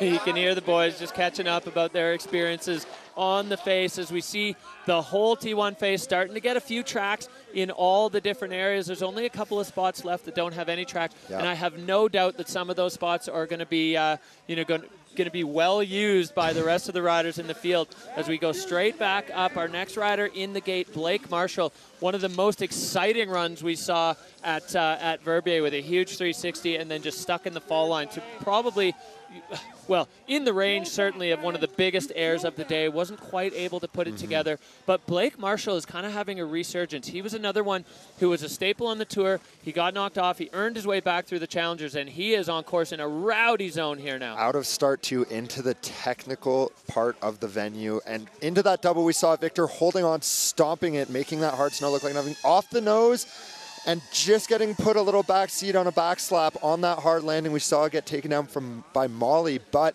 working his way in off this lip. Big flat spin right to his feet, perfectly nailing the transition. No, Blake just getting snagged up on something so hard. Again, bad luck. Yeah, Such an incredible rider taken down by something under the snow, and a great little splaffy to end it off. Always such a happy, positive guy. You can see the pace just building and building and building, and as you come into those lower gullies, it gets tight and it gets crusty and icy. I can't fucking believe it. Yeah, you can hear his disbelief. He's, such a solid ride, and perfectly getting that second pad on that double. The math involved in that is huge, and right off of this nose, you can see the crust getting him backseat a bit, but he held on like nothing, no problem. Great flat spin right to the transition, like it was effortless. And then let's see what happens here. It was a big patch of deep snow. Yeah, I think one ski in the deep snow. Yeah, and I think there's patches and parts of the snow is quite a bit deeper than these riders are expecting. Yeah, the wind has pushed it into some little drifts here and there, and when one foot goes into a drift and the other one doesn't, it gets pulled back. I'm dead if you're watching. What a shame, what a shame. Sending love to the parents. Yeah, and I mean, that just tells the whole story. You put all the time, the travel, the energy into picking a great line, and then just taken down by kind of, a small thing with a big catastrophic result there for Blake Marshall. So really unfortunate to see him go down like that. And similar to Thibaut, showcasing such great technical ability and freestyle.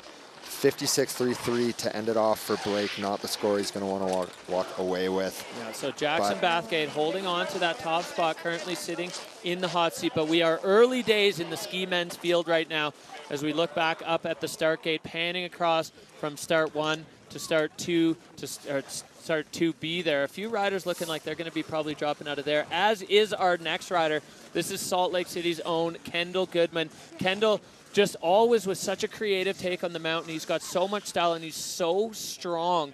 His run on the Beck earlier this year with the nose butter, just bringing the Marcus Eder vibes. He's such an exciting rider to watch. He brings a different style than a lot of other riders, but certainly working in the free ride space as he has just constantly been a player, earning his way on through the challengers. And now Kendall Goodman on course from start 2B. Working his way through that technical section. We just saw Blake came down. I think the riders are going to work this double and stomping it, getting it right onto that pad. So important, but getting eaten by some deep snow there. Coming into this second lip, I think he knew that that tomahawk is going to put him out of contention, having fun with it. Another flat spin like it is nothing. Such a good freestyle trick bag from Kendall, but also such a good technical rider up top, as we just saw. Yeah, so tricky conditions here. Kendall floating the 360 on that lower one. That landing is hard. Oh, and the tree just grabbing him. Oh, coming out switch. Kendall Goodman, the magic man. Having a bit of fun with the unforgiving mistake coming out switch. You don't see it a lot in Freeride World Tour competitions. That just goes to show how talented this man is on his skis. You know, I will say one thing that's always impressed me with Kendall's riding is his freestyle ability, but also that understated free ride technical ability he possesses. He has that Henrik Harlow influence style with the do-rag under his helmet, the big baggy clothes that he makes himself, just so everyone knows, and perfectly getting it onto that pad of the double and getting a little bit of a punch front and a tricky transition out. Nothing you can do about that. Yeah, and you know, Tom, we've seen a few riders, the landing there is okay, but then it goes immediately to flat. It's an aggressive transition into the flats, and it's taken a few riders down this 360, and then we're going to see he got pushed a little offline, and then that tree was like, nah. But no problem for Kendall Goodman, reverting to switch, popping back around, and he was fired up on that one. I think the tree actually took his pole there. It did. So he lost a pole to the venue, but that's the price of free ride. Kendall, incredible showcase of riding, but unfortunately getting taken down by the conditions. A 36.7 drop in there for Kendall Goodman. So Jackson Bathgate again holding down the top spot as we're just about a quarter of the way through the field. Kenny, big thumbs up to the homies at home. Another rider on that Pit Viper team, all about the good times. Kenny, good times. Such a great rider to see. Unfortunately, not his day here in Kicking Horse. Well, Jackson Bathgate sitting in the hot seat, enjoying the view from the Dynastar throne there. He looks very comfortable there, and he likes it. Hopefully, he can hold on. Yeah, love to see. Dude, the whole shot's me right now, boys. Love to see the Worcester boy holding it down in the hot seat, but still not going to be a comfortable spot yet, as there are so many talented riders still to come on the field. We may be just in a slight delay as somebody's probably retrieving Kendall's pole from the forest, as we are going to be making our way back up to the top. Peak Performance and Scott athlete Carl Rigner Eriksson. This guy always a threat. And Tom, we talked earlier about the Swedes and the Kiwis being right at home in tough conditions.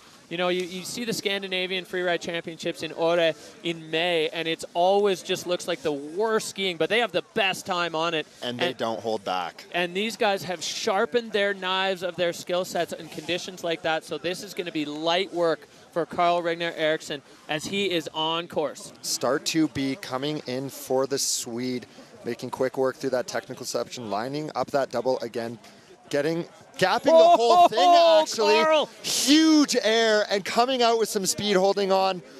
Coming over that lip, let's see what he has lined up after. That was a massive way to start his run, and a giant backflip from Carl.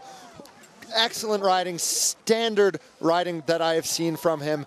Making quick work, coming through the bottom hot. He is at the start gate, at the bottom. Classic Carl Rigner Eriksson skiing. Oh, fire run there for the Peak Performance rider, the Swede. You know, you can't get caught up in the crust if you never leave the fall line. Keeping it pointed downhill. Jackson Bathgate coming over to congratulate him. He's putting his backpack on. I think Jackson is seeing the signs on the board that Carl Rigner Eriksson may well have taken. This first air, enormous over all of it, and a perfect landing for Carl. And just getting that transition right in the soft snow too. You saw that pop, and floating the backflip around like it was nothing for him. He has those so dialed. You saw those adjustments that he made off that to get his speed right and make sure he didn't come off with too much speed. And didn't miss that feature, the control of balance over skis that Carl Rigner Eriksson just showed an absolute masterclass in freeride. So the peak performance rider there, he is stoked, and the judges are too, as it goes up to an 83. Carl taking over the Dynastar hot seat. He's put himself into a sweet spot here in the ski men's field. As we see high fives as the boys exchange spots. Carl Regner Eriksson taking over the throne with a master class in freeride and freestyle. Such technical skiing, full speed, full throttle. Carl Regner Eriksson having his way with this venue. Absolutely, and I love to see that. You know, when he gets a run down from top to bottom, how he wants to do it, you know. And he is such a talented rider, working every part of the venue to his ability. All right, straight back up. Carl's traveling mate, his roommate, his mentor, Christopher Turdell. He's back in the mix. We saw him right up at the top of the standings in third in Verbier. This is going to be another one that is going to be a real danger man in these conditions. Christopher Turdell, you said, Tom, he's light on his feet. He's so smooth, and he is on course now, straight into it. Right over the edge, blowing slough over the cliff. And we're going to see the same move as Carl and making it look like nothing. So light on his feet, just stomping that whole double and getting the extra bonus there, popping over, shutting over the speed, and adjusting for a big backflip from Christopher Turdell. In through the chute, high speed here. This has been a consequential area, but making it out with no problems so far. So interesting point of differences there, and we'll see it in the replay. Carl was able to catch that feature. He was able to get his speed back under control, but Christopher added another feature above that Carl didn't get. So you know they picked that line together because it was almost picture perfect. They both skied nearly the same thing, but one of them getting an extra feature high, one of them getting an extra feature low. Absolutely, you know. I love to see that. Let's see how it shakes out. I think he was a bit quicker through the whole bottom, though. You know, Christopher Turdell is one of the fastest skiers on the World Tour. Coming off that double, big pop. A little loose in the air with his arms if you're going to make a comparison between the two runs. The judges do look at those things when you ski very identical runs, and just a textbook backflip to a perfect transition. And right here, Carl was able to control that speed and move left. And we'll maybe see it here on the replay. Christopher goes pin fall line. You can see the feature fly by, but he caught another little popper at the bottom, but he got that extra one at the top. So it's going to be interesting to see what the judges do with that in comparison or in comparing them directly. Absolutely. So the two roommates there at the Prestige Lodge in Golden now, you know, really faced off against each other in the judges' tent, as we'll see what they do with it. Peak performance rider there, the score coming up, not quite able to eclipse Carl, and Christopher sliding himself into second. I think those two fellas are going to be very happy. You can see Nick Lundgren, the peak performance team manager in the background, getting a photo of the boys together. Yeah, he's a happy guy right now, as his two of his many riders in the ski men's stable, both executing great runs. And we're going back to another peak performance rider. This is Whistler Freeride Club graduate Wei Tian Ho coming out of Whistler. He's only 19 years old, 1 year in the qualifiers, and he earned himself a spot straight onto the World Tour. He delivered one of the most magical runs we saw in Verbier. They gave him line of the day for it, not quite able to hold on. As I'd say, a bit of a kid mistake going full throttle off that bottom cliff. You know, now we'll see what Wei Tian's got here on the Kicking Horse out Face. of start 2 down the ridge into a new section we haven't seen opened up. Making quick work through the powder. Wei Tian Ho has no off button. I'm sure he's going to send it. Stomping this, such a solid rider. For his age, his strength, he is such a good, solid, big mountain rider. Big backflip off the nose to both, stomping it like it was nothing into this gully, blowing up snow, having so much fun with it. Boosting it, finding a tranny. Big transfer across the gully. Wei Tian Ho once again finding an area that nobody else even looked at. The huge gully transfer gap at the bottom. Backflipping an air that's caused people all kinds of trouble. Yes, Wei Tian Ho bringing it home. Finally, a run to his feet, showing everyone what he is capable of. He is such a dominant young rider. I'm sure the judges are going to be challenged with this after watching Christopher and Carl's run. look at, and you can hear the The local crowd. crowd. All right, let's look at this top section, Tom. So unique, creative. No one's gone through it. The judges love something creative in this venue, making quick work, skipping over those rocks, staying in controlled, and just boom, crust like it was nothing underneath, coming off that cliff. And here's the fall line backflip. Absolutely stomped to his feet. Great shutout, great skiing and freeride skiing. And this gully transfer, he had to pick up so much speed to make it across. If at home, I don't know if it does it justice, across the entire lower couloir, that line tracker shows it exactly. Yeah. Incredible scoping skills there. Keep in mind, if you're watching this at home, these riders scope this from across the valley through binoculars. So that transfer for Wei Tian, I mean, obviously he backed himself and his skills to have that work, but incredible. Here's where we stand now. Carl Regner Eriksson, Christopher Turdell, Jackson Bathgate. That is your 1, 2, 3. What are the judges going to do with that run from Wei Tian? That was absolute action from top to bottom. Prodigy out of Whistler, throwing it down on the home turf in Canada. Will it be enough to knock Carl off the top seat? Oh, man, that was incredible. I get so fired up for these kids. I mean, same as you, Tom, growing up in the Whistler Freeride Club, I coach these kids from 11 years old. The rest of the coaches from the Whistler Freeride Club I know are watching at home. Big shout out to all of you guys watching, eating pulled pork, having a good time, probably a couple pints in the mix. Absolutely. As now that judges crew getting to work, what are they going to do with that? Very different styles. I mean, the top half of Wei Tian's run was so technical, so difficult. But we did see Christopher and Carl with a huge air at the top as well. Yeah. So it's a real balance. They had backflips off a wind lip where Wei Tian had a backflip off a cliff.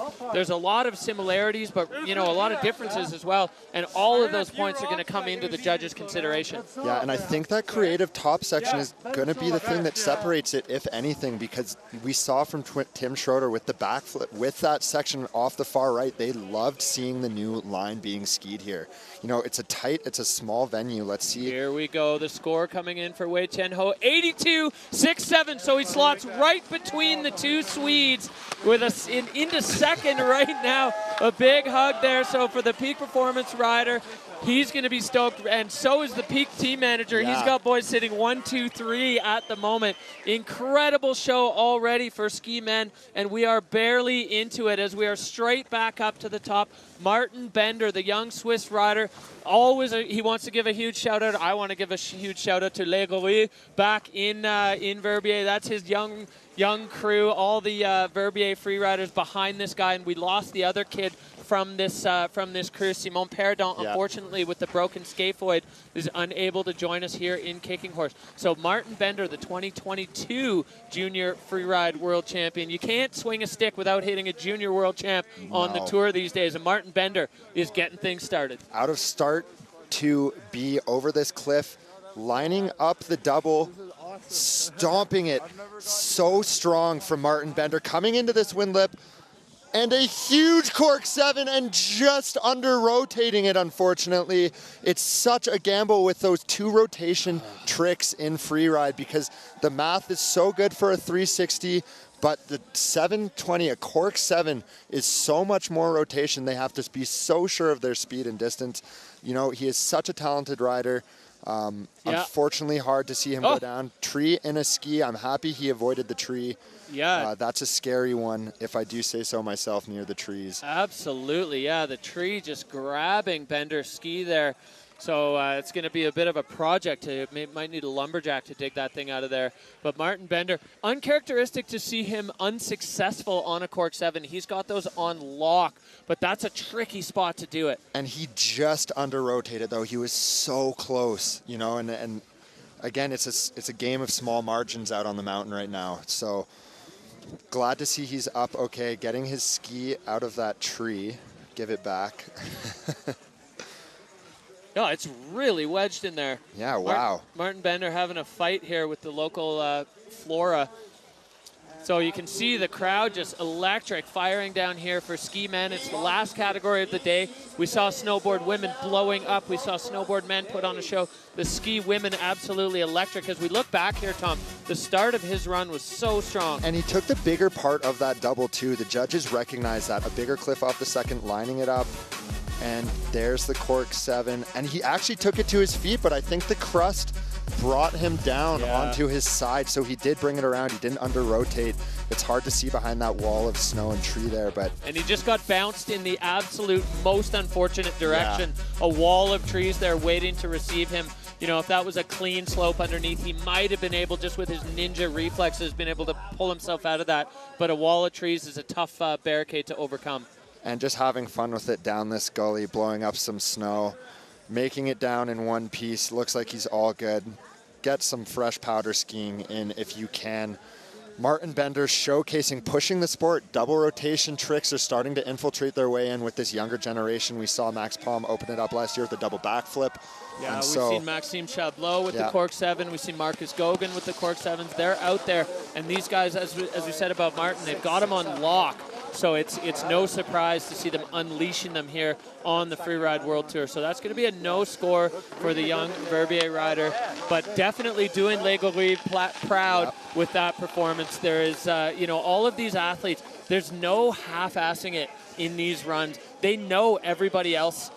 They don't exactly know what they're going to do, but they know they're going to do something bold and wild. So everyone just coming out firing. And we go straight back up to the top here on the T1 South Face. This man sitting on the top of the pile in ski men on the Freeride World Tour. Max Hitzig, we have seen some of the most electrifying performances in the history of the Freeride World Tour. And you only have to go back 1 year to remember Max Hitzig off the George Rodney Usasaki Pyramid, throwing down one of the biggest backflips we've ever seen landed on the tour. He has got the skiing skills, the freestyle skills, and the just absolute reckless bravery. It's the perfect combination. He's so strong. So Max Hitzig wearing that fire bib, showing he is the leader on the tour on course now. Dropping in out of start one. A lot of the riders coming out of start B, making quick work at the top. Technical riding, coming off this tricky section, making it look like nothing through those rocks, just lily padding. And a huge 3 off the shoulder and stopping it. Max Hitzig showing his strength again in kicking horse. Look at how solid of a rider he is. It's absolutely nothing. Quick work through the bottom, straight lining out, getting out of the trees. What a performance from the German Max Hitzig. Coming back into the finish, Max Hitzig. Kicking horse seems to be his mountain as well as Verbier. This is an incredible showing from him. We saw Jackson Bathgate hit that cliff. Look at the lily pad coming through that top section, making quick work of it, avoiding rocks, and this. So much trust in the snowpack and taking it to his feet. No control issues, and a huge, huge 360 like it was nothing on the landing. Well, that was an incredible run from Max Hitzig, as we've come to expect. It honestly shouldn't be a surprise anymore when we see Hitzig deliver a performance like that. Top to bottom, extremely technical, huge airs with the tricks. He's got it all, and you look at that line tracker, so fall line, so direct. Now the judges have got their work cut out for them. Hitzig, he's stoked. Yeah. And really stoked. Well, already the judges have had their say, and that is rocketing up to a 94. Incredible score with this many riders left to go. Max Hitzig once again delivering an electrifying performance here on the Freeride World Tour. Absolutely firecracker run from Max Hitzig. And that 360 was insane with this snow condition. Incredible, incredible run from Max Hitzig, but we take no breaks. We're going right back up to the top, and we had a chance to catch up with the man who finished second in Verbier, Finn Billis. Incredible rise up the Freeride World Tour rankings. Yeah, I think for me, coming to Canada, it was always a place that I saw on the movies that I was really inspired by. Some of my favorite video parts have come out of this area, and so to be here and have the privilege of being able to ski and compete in locations like this, just a childhood dream come true. It's hard to say if there's an advantage coming into this event with maybe a more freestyle orientated terrain. Understanding of how to adapt to that terrain ultimately is what makes the riding excel, and definitely try to incorporate a few tricks here and there throughout the runs. Well, it's been an absolute pleasure to watch Finn Billis's rise through the Freeride World Tour ladder. He came on last year as a wild card. He is an Olympic freestyler. But watching him learn every event, just taking on a little more, figuring out exactly what the judges are looking for, and adapting his style without giving up his style. It's so impressive and exciting to watch Finn Billis do this. Coming out of start one over this bench into the technical Sharky Rock air, making quick work, no hesitation from Finn, through with ease.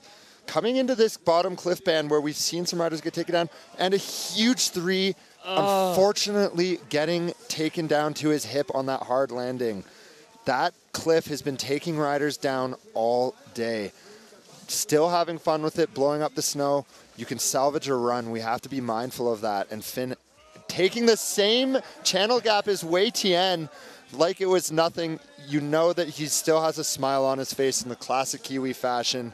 I love to see it. Unfortunately, not Finn's day, but making it to the finish corral. Yeah, you know what I love about that is Finn's older brother, Hank, became known for these wild transfers in the Freeride World Tour space. And when Wei Tian was looking at his line, he described that as a Hank Billis transfer. So it was great to see Wei Tian and Finn both see the same thing, and for Wei Tian to give credit to Hank.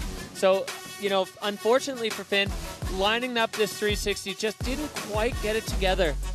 Yeah, and he pulled it around, but just a little touch short on the rotation. And if you're under rotating a trick, it throws off your landing and you have no strength in your legs. Yeah, for sure. The impact just goes up exponentially. And then this, we'll call it the Hank Billis transfer at the bottom. Hopefully Hank is watching little bro throw it down here on the tour. So Finn Billis, you know, he's sitting on a great result already, so this one's going to be one that he'll just brush off. One of the just most loveliest guys to be around, so friendly, positive energy, just infectious and contagious, always coming from Finn. So score coming in there for Finn Billis, a 53-3-3. Not going to be his day, but we know we'll see Finn come back smiling, and if we're skiing powder in Georgia, he's going to be a huge threat. Absolutely. Let's see what the rest of the categories bring up. We've seen some riders show that crust is immovable, and we've also seen some riders get taken down, unfortunately, by it. And that is what the challenge was going to be today, and everyone knew that, you know. It's a game of millimeters, unfortunately. You can land in a bit deeper snow and not feel it, or... For sure. So yeah, you got to line up those angles and make sure you've done your homework well. So speaking of huge threats, the 2022 World Champ and the last time the Freeride World Tour used this venue, this guy came out on top. He's got a victory on this venue, and he is always hungry. Maxime Chablot, is he going to go full freeride? Is he going to go freestyle? I think we're going to see a combination of both, but always a threat. And in start one. 3, 2, 1, dropping. Coming out of start one, taking a hard right approach. We haven't seen this yet today. This is so gutsy with the snow on the rocks here in Kicking Horse. It takes a serious set and sending a huge cliff off the top, a little butt slap, and a 360 back into the venue like it was nothing. Huge transfer from Maxine. Completely new line, though. I love to see that. And oh my gosh, no! Unfortunately, getting clipped by a rock or something in the run into that lip. It looked like he was lining up for a front flip, but clearly something had grabbed his ski and he got tossed into an unintentional front flip off of that cliff. You can see his ski coming off in the landing. Maxime Chablot going full throttle there, and it just, the wheels came off quick on that one. Yeah, that is so scary because you were powerless in that position. And, you know, I will say that happened to me 3 years ago in Kicking Horse. A rock on the takeoff took my ski, and that's it. You can do nothing about it. Maxime throwing down a brand new line. Never skied before on this venue. So I'm sure he's going to feel that one sting, but that's the creative eye he took, and he had the choice. Look at that air. The crust just put him down, but the landing gear held him. Such a strong individual and a big 360 back into the venue. Carving off that left ski into the 360. Yeah. Oh, he got caught up Wow, so lucky that he landed in the snow there and not on a tree or a rock. Yeah. The snow just grabbing his ski on the approach, and then Chablot, the unintentional front flip off a cliff. Really happy to see him walk away from that one. That's a scary moment for Maxime Chablot. Absolutely. And you know what? It's so cool to see Maxime choose a new line. A lot of riders who have been on venues can just go for a line that they've skied before because they know that it's a good safety. Not that that's a great strategy in competition skiing, but to choose a brand new line off that technical section on the top is awesome skiing, veteran line scoping. He was looking for something fun. You know, I think he did have a really fun approach and attitude toward the venue, regardless of the snow condition underneath this fresh bit of POW. I'm glad to see he's up and moving. Just, again, tough luck on this venue today. Exactly. Chalk that one up. That wasn't a rider mistake. No. That was just unlucky that that the snow grabbing his ski. There might have been a little shark underneath there. That is one of the hallmarks of the venue currently as we stand. There can be, or there are, little bits of powder on top of exposed rocks, and you can't see them. So there's no way to know that they're there until they're stealing your ski and sending you into a front flip off a cliff. When it happens, it's too late. And my sympathies go out to Maxime. That's a tough one. He is such a solid rider and a contender on this venue. And he's making his way down to the finish corral, keeping it smart, safe, enjoying some turns. Yeah, now he was a contender on this venue. He's opening up a gap for other riders and other powerhouse riders to put something down to their feet. Yeah, exactly. That's a big threat fended off there by Max Hitzig. Look, it just punched down and it was just back behind him before he even knew what happened. Yeah, there's nothing you could do about that. Nothing anyone could do about that. Let's see if we can hear the story. No! Ja. That says it all. Ja. Ski verloren. Der Ski ist so gecatcht und dann boom. Yeah, there you go. Like it was nothing. Just he didn't even. It was over before it happened. So. God, the hardest thing was done. I love that. But that, you know, that's fair. The top of this venue is technically the most challenging with the rocks, the steepness, the snow. Well, sharing the story there with Max Hitzig, who's sitting in that Dynastar hot seat, and really unfortunate for Maxime Chablot as he was on fire before that. The loading up the left ski and carving into that 360, the long transfer, just such a skill move. It was so incredible to see. So that's a big challenge fended off there by Max Hitzig. You know, but there are many more to come. We're just at the halfway mark now in Ski Men, and we are ramping things up as we're going back to the top for another local favorite. This is Whistler Freeride Club's own Marcus Gogan. This kid keeps you on the edge of your seat. It's an emotional roller coaster watching him ski. Action-packed. I mean, watching him in Verbier, even the judges after were like, what are they feeding these kids in Whistler? Every single feature had a trick, lacing the turns corner to corner to corner. Marcus Gogan in the start gate. Cannot wait to see what he brings to this I will race. say, what are you feeding them as head coach of the Whistler Freeride Club? He is one of the two prodigies on the start list, Wei Tian and Marcus, coming out of the Whistler Freeride Club. Such a solid rider for such a young age, just such a powerhouse, so strong. You know, and his ability to react and adapt and showcase technical, high-speed, proficient freeride skiing is there, and the freestyle, the cork sevens, the giant backflips are like seamless to him. Well, and we were chatting last night. I mean, Marcus comes from, you know, a bit of the Canadian ski royalty family. His uncle, Thomas Grandy, the best slalom skier in the history of Canada. So the technique is just baked into his DNA, and Marcus Gogan has certainly inherited some of that from the family and from the people that he skis with. Marcus Gogan now getting set to kick things off.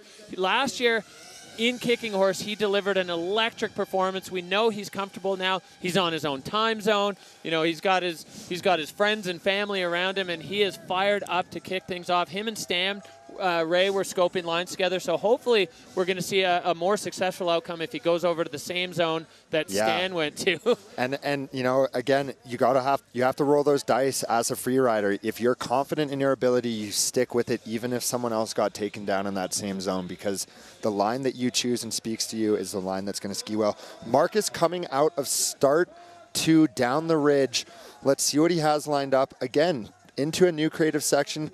making quick technical work of it, and a huge 360 off the cat road like it was nothing, a quick redirect, and another 360. Were those both different ways? I can't see from here. Mark is flying, and another spin. bolts on that one too, so we're 2 seconds into his run. He's got 3 360s already, and we are seeing him heading out into this wooded area that only has one track in it. Marcus Gogan now into uncharted territory. We are both standing up here in the announcer booth looking at this run, coming into uncharted territory. Can he hold on? This is it. Off this cliff and stopping it! Marcus Gogan with a brand new line, a huge air out the bottom. Oh my gosh. This was completely, I am in disbelief. He stuck with his guns. He held those 360s. He even got caught up on one on the run-in and still committed. This young buck is unstoppable when he's on fire. Marcus Gogan, aka as I call him, Gorgon, putting down an incredible run here in Kicking Horse. Mats Hitzig has to be sweating right now. Absolutely. That was just such a beautiful combination of pure free ride with that huge air at the bottom and just wild pedal to the metal freestyle as he gets a hug from his, his childhood best friend. Tom, let's take a look at this replay. Look at the technical work in here, committing in that fresh snow with the rocks, and a huge 360 coming around, setting up, getting that transition, and another left three perfectly stomped. Great riding, showcase of his freestyle ability, and you see that catch, but still commits. He's patient. He knew that he could come up to the lip and stomp that three, and this is the showstopper. Threw that lily pad and just stomped. He knew exactly where he needed to go. He had to commit on that lily pad, and boom. The angle was perfect. It's one of the few spots where you can find a big cliff on this face that still actually, you can see Max Hitzig is shaking. So Hitzig right now in the top spot, Carl Rigner Eriksson and Wei Chen Ho. That's your 1, 2, 3. This man, Marcus Gogan, definitely going to have a say in that conversation as the judges get to work. They're lining up what he did with the criteria, and they've already had their say. The thermometer going up, a 91.3. Interesting score in my personal professional opinion, but that goes to show how solid Max Hitzig is when he's on, and I think that might be the fall line aspect to Max Hitzig's line.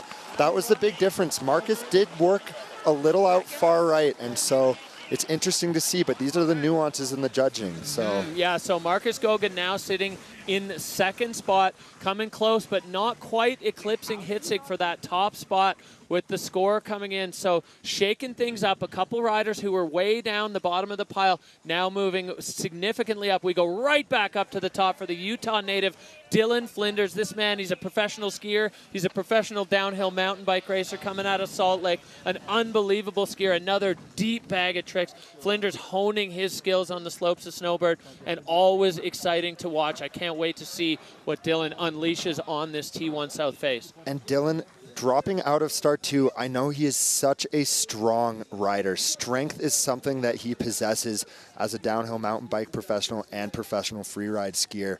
And he has a great bag of tricks too. Coming off this nose and stomping and just a little impatient there. Yeah, absolutely. That crust, trying to set that turn before he pops back onto the center of his ski. Dylan's going to be very disappointed with that one, I know. And a big backflip, having fun with it, getting it around, still showing that he knows what's up and how he can hang here, making his way through that creative little tree zone. And now this bottom section popping clean for Dylan Flinders as he makes his way off. As you said, Tom, he's going to be disappointed with that because he had such a strong start and laying out the backflip. So he's definitely going to salvage some points there. There's no giving up, and for even if you're looking at a mid-pack result, a slightly higher mid-pack result is going to put some points on the board and move you in a good direction towards that overall cut. And it could be the difference maker because he is sitting at right below the cut line, and these, like I said before, these mid-pack results make a difference in that position. You want to get through the cut. I know we all want the win, but you want to make it to next season. Yeah, so the Dynastar rider there, you can see him in this extremely exposed technical section, laying it down, and he just, it was a little bit of impatience. Yeah. You got to wait until you're balanced before you put the skis across the fall line, and Dylan Flinders just getting a bit impatient, but then this backflip so perfectly executed. And so clean, so tight, so held together in the air. He has those absolutely dialed. And just, you know, he making his way down in control, salvaging those points for his run. And this is the bottom back, the extra bonus. Look at the style in that. Just hands on the hip, riding out like it was nothing, brushing it off the shoulders. Dylan Flinders, such an incredible rider. Always a pleasure to watch ski. So score coming in for Flinders, it's a 58.67, so that puts him into 7th.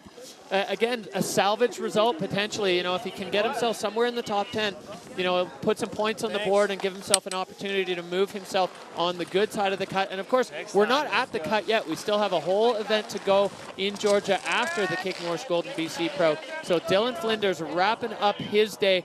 As we see, the track's definitely starting to play effect. There's some rocks poking out at the top there as we look at start 1, the big pyramid start gate. We're going to be seeing Oscar Mandon, another big threat. Hitzig will be nervous. Oscar Mandon, the French rider coming out of Avoriaz. He had a huge run going in Verbier, unfortunately going down on the one that took out so many great riders on an enormous backflip. So he's sitting a bit lower than he would like to be in the overall in 18th. But Oscar Mandon, always a threat when we see him unleash on a Freeride World Tour face. Absolutely, and he has such solid technical riding skills, and he has that charging big mountain freestyle style as well.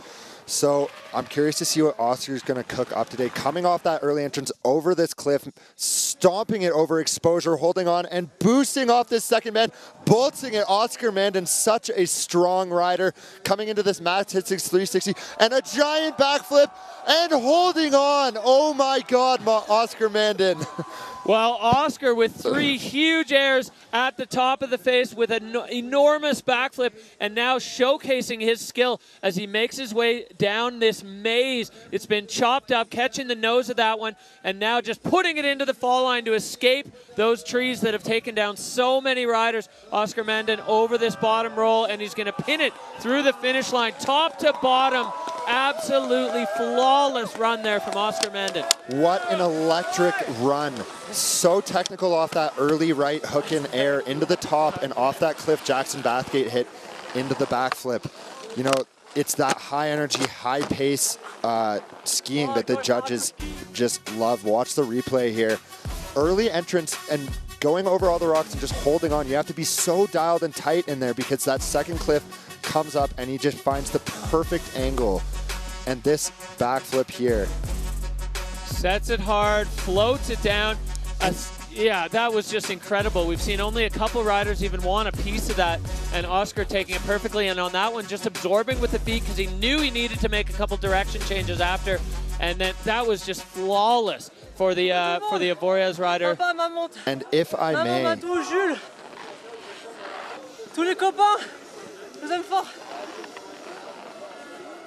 Film de cats.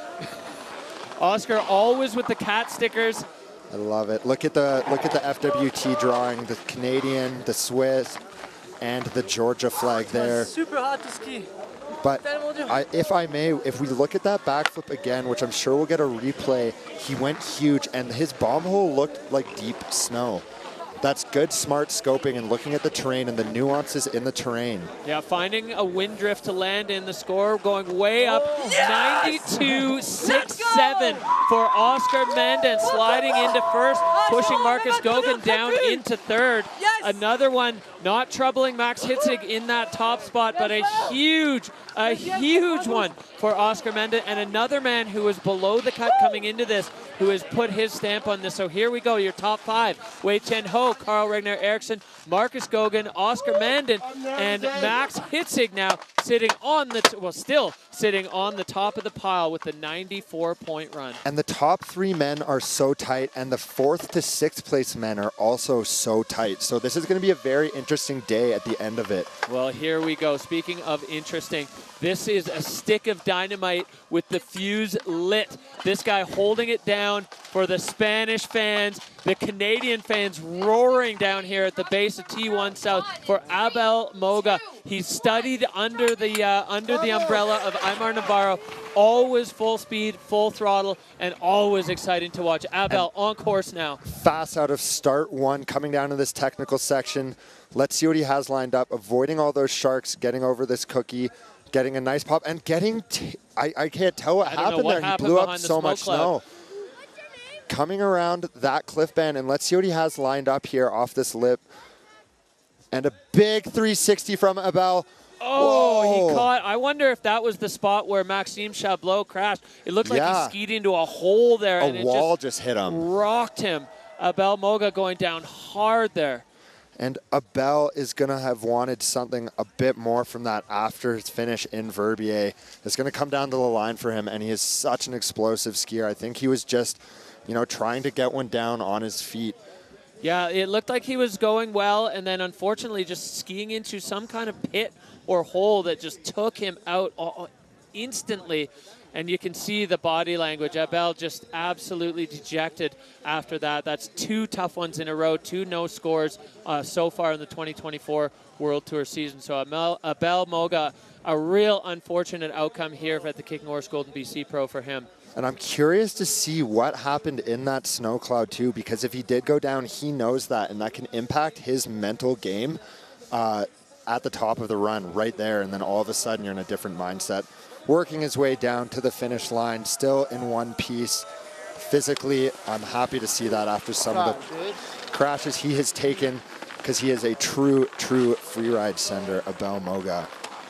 Getting love from Max Hitzig.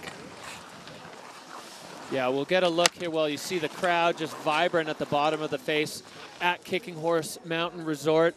And Abel Moga, unfortunate for the Spanish fans, unfortunate for him, as he's just, the picture of disappointment.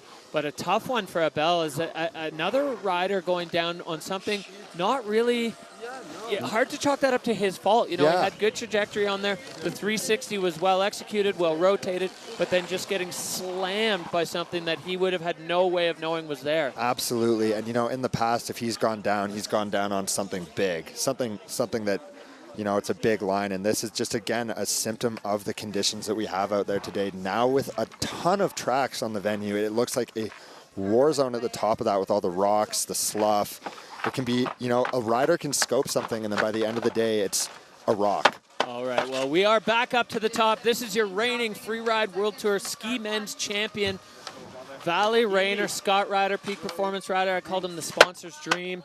You know, the lining up perfectly. Valley is your reigning champ. He had a tough go. Another one taken out by the Dream Killer on the Verbier face. So looking for redemption and looking to climb back out of that pit that he dug for himself on the first stop of the Freeride World Tour. But this man is Mr. Consistent. He delivered just consistent performance after performance last year, you know, always in the mix, and then with a win in Andorra last year. He's always so solid. Looking forward to seeing Valley Rayner on the T1 South face of Kicking Horse. Austrian powerhouse out of start one, coming through that technical section with so much speed, shutting it down into a new air and sending it off that middle band and stomping it. Huge cliff in the middle from Valley, and a big 360 to connect right after, holding on, staying in control, hitting this, let's see, keeping it straight through this tight tree section and pointing it, getting the extra points. Get out of there clean, holding on Valley Rayner from the top to the bottom in probably about 15 seconds. Such incredible riding. Well, that was really smart from Valet because he got a ton of speed, and when you get into that gully system, it's so narrow. If you start trying to make turns in there going that pace, you're going to get tossed into one of the walls, and so he made the choice to just keep it in the fall line and straight line all the way through the gully. Let's look at this. He's so quick through this section, and there's not a lot of distance. He got a little shut down on the inside, but then huge air off the middle band and just stopping it. Such strong riding from Valentin. And coming into the 360, great set, in control. Look at the spot, holding on the landing gear, those strong legs holding him up. And this is where he's smart. He says, I'm just going to keep it straight, Nice shutout turn, and then goes all the way to the bottom, because if you catch a tree or anything under the snow at that speed, that is not a fun way to end your day. Yeah, the line tracker telling the story there after that last feature. It's dead fall line, pinned all the way to the bottom. Big smiles there for Valley Rayner, one of the most positive riders on the Freeride World Tour. Always happy. These two traveling together. Yeah. They're such good friends, and you know, while they in the start gate, they're competitors, but so much of this just comes down to the people you have in your corner, and they are definitely backing each other. Score coming in for Valley Rayner, an 87 flat, so putting him into 4th. So the score's climbing up the board here as we make our way through. And that is absolutely what he needed after his finish in Verbier. That 4th is going to hold him strong for now. We still have a couple huge heavy hitters to finish off the category, but we are in the back 3 quarters. So that is a good sign for Valle. Let's see what we have for the rest in store. But I love watching that. He chose an air in that middle cliff band that hasn't been hit before. He took a gamble on it and stomped it. Yeah, going so big, the 360, and then just pinned out the bottom. So Valley Rayner has had his say, and we are going back to the top. T1 South getting worked over here as we go back up, and we are looking at Colton Schaff. Colton, a rookie on the tour this year, winning the Challenger Series in Region 2. That is the North and South American region, 26 years old. Living there in Bozeman, working as an engineer on the side. Another, you know, we call them the Freeride World Tour overachievers. There's so many of these athletes that are just good at everything they do. And Colton on course now. Out of start gate 2B, that little higher entrance over that cliff section, through the technical section, lining up where he's going to go. I have a feeling he was looking at something what Marcus is doing, and a huge pop, and just pillowing over that. He made quick work of it and stayed in control. I think he did come a bit short. Also popping and stomping. Colton is such a strong rider, throwing so much consistency through the qualifiers, and a huge backflip in the middle. No. I think that was the same hole that took Abel out. That landing is maybe just got a bit munched by Maxime Chablot, and both of those riders landing clean and then just getting bucked immediately as soon as they come back into contact with the ground. Absolutely, and I think when riders start to hit things in all these different angles, the landings and the holes start getting all weird, and it's so easy to just get taken out. And a big backflip to finish it off. Still having fun with it, unfortunately finding the crest and putting it to his hip, but Colton getting down to the finish corral. Well, Colton Schaff getting a big hug from all the homies. Kendall Goodman coming out there to welcome him into the finish, as well as Michael Mon. So, sorry, that was Dylan. Dylan. Yeah, the homies always looking out for each other. You know, it's so tough when you have a day like that. It's just not what you want. But coming in through this top, and yet, look at the control and the strength, though, to pillow something like that. It's huge to be able to adapt.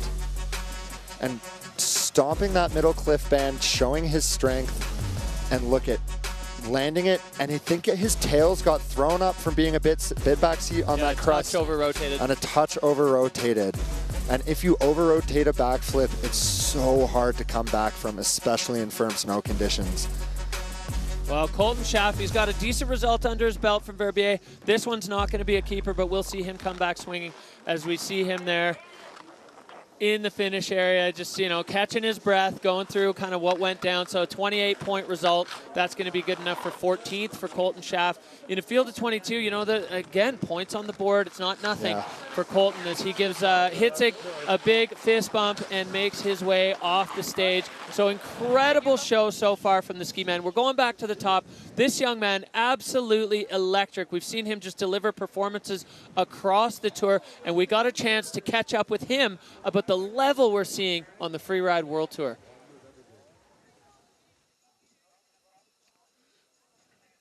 The ski man category this year is insane. It's so cool to watch everyone ski, and we're all such a big group of friends, and it's such a high level. So I think the only thing that changes that it's more inspiring than the years before, because everyone can have it if it's his day, and I think that's really cool. Well, you know, there's a look into the headspace. Max Palm, they're all such good friends, but he recognizes the level of talent in this field from ski men is just through the roof at the moment, and all of them pushing each other upwards and upwards and upwards. Every single stop, it just keeps going up, and Max Palm is one at the forefront of that. Every single time we see him drop in, it's just insane what he's able to do. Dropping in out of start gate 2B, Max Palm, such an incredible rider, such a deep bag of tricks and technical ability, and a huge 3 off the gap and stopping it, holding on. No! Max going for such an ambitious line, and he had it. He gets caught on that run out too, and that's the hard snow. If you're a bit off balance, I hope he's okay. He's standing in a bit of a hunched posture. Max Palm always knowing for giving it 100%. And you know what? He is one of the guys, along with this whole start list, that actually makes me scared to ever want to get back into competing. Yeah. And he's pushed the sport in such a big direction with the double backflips he's brought in, so always going to give it. Hard day for Max Palm, but that just goes to show he 3'd the big gap at the top. Yeah, incredible. We didn't think we were going to see a move like that off the top, and Max Palm is one who is just swinging for the fences every single time he leaves the start gate. 360 off that, and we'll get a chance to analyze and see exactly what happened there, what took him down. But you can just see the body language of Max Palm, absolutely devastated to see that not go his way. The peak performance rider always delivering the performances of the day and highlight reel stuff every single time. Absolutely, and he did come second on this venue in 2022 as well, so he knows what it takes to do on this venue, and he had it lined up. And that's always hard, knowing that you have that advantage on these venues. If you've podiumed on them before, you kind of get a read for the mountain, the feeling, what you need to bring and how you need to ski. And he definitely brought it, but it's that tough snow condition now. These are the top riders, and like I said, this is a day that I would be even trepid to ski in a competition. So good for them. And let's look at Andrew Pollard, the last man. He's got to watch the whole show from the top. Yeah, he's just vibing out there. A. Paul waiting for his turn. He will be the last man to go in the ski men's field. Max Palm going to be making his way down through the bottom gully, kind of just straight lining it, having fun, keep it together, and a nice little spot. Oh, he's got his helmet in his hand and almost just drove his head into the ground on that ski off of the face. He's a kid. That's a young man's move. Max Palm. So all the friends coming. Yeah, Tom, have a look at this. So solid. He comes around and just a little on the inside, a little early with that turn. He wanted to get to that lip and make sure he could get to that next takeoff, but he almost was a bit, I don't want to say impatient, but just a little earlier and higher on the run than he thought, and just ended up off the bump. Impatient is exactly the right word. He had those two things lined up back to back, and this is something that is really difficult because the nature of this venue, it's quite compressed. His helmet took a good brunt of a hit, I think, on a rock when he went into the bush. You can see a chip out of it on the front. Well, that's why these riders wear all that protective equipment. There is risk and consequence involved when you're pushing at this level of the sport. And yeah, Max, with the compressed nature of this venue and how close together things are, managing the speed is really difficult with the snow conditions, and Max Palm not quite able to do it. So Hitzig there, that's another big threat fended off for him. Are we going to see the same as we saw in snowboard men, where it's a back-to-back winner in the first two events? Max Hitzig is certainly not going to be comfortable in that seat with the riders we still have on the top of this face, all capable of delivering a win here on the T1 South venue. Kicking Horse Mountain Resort providing the backdrop for this stop number 2 of the Freeride World Tour by Peak Performance. And so far, it has delivered everything we have expected from the Canadian stop on the tour. Absolutely. Ben Richards is one of my favorite skiers to watch ski.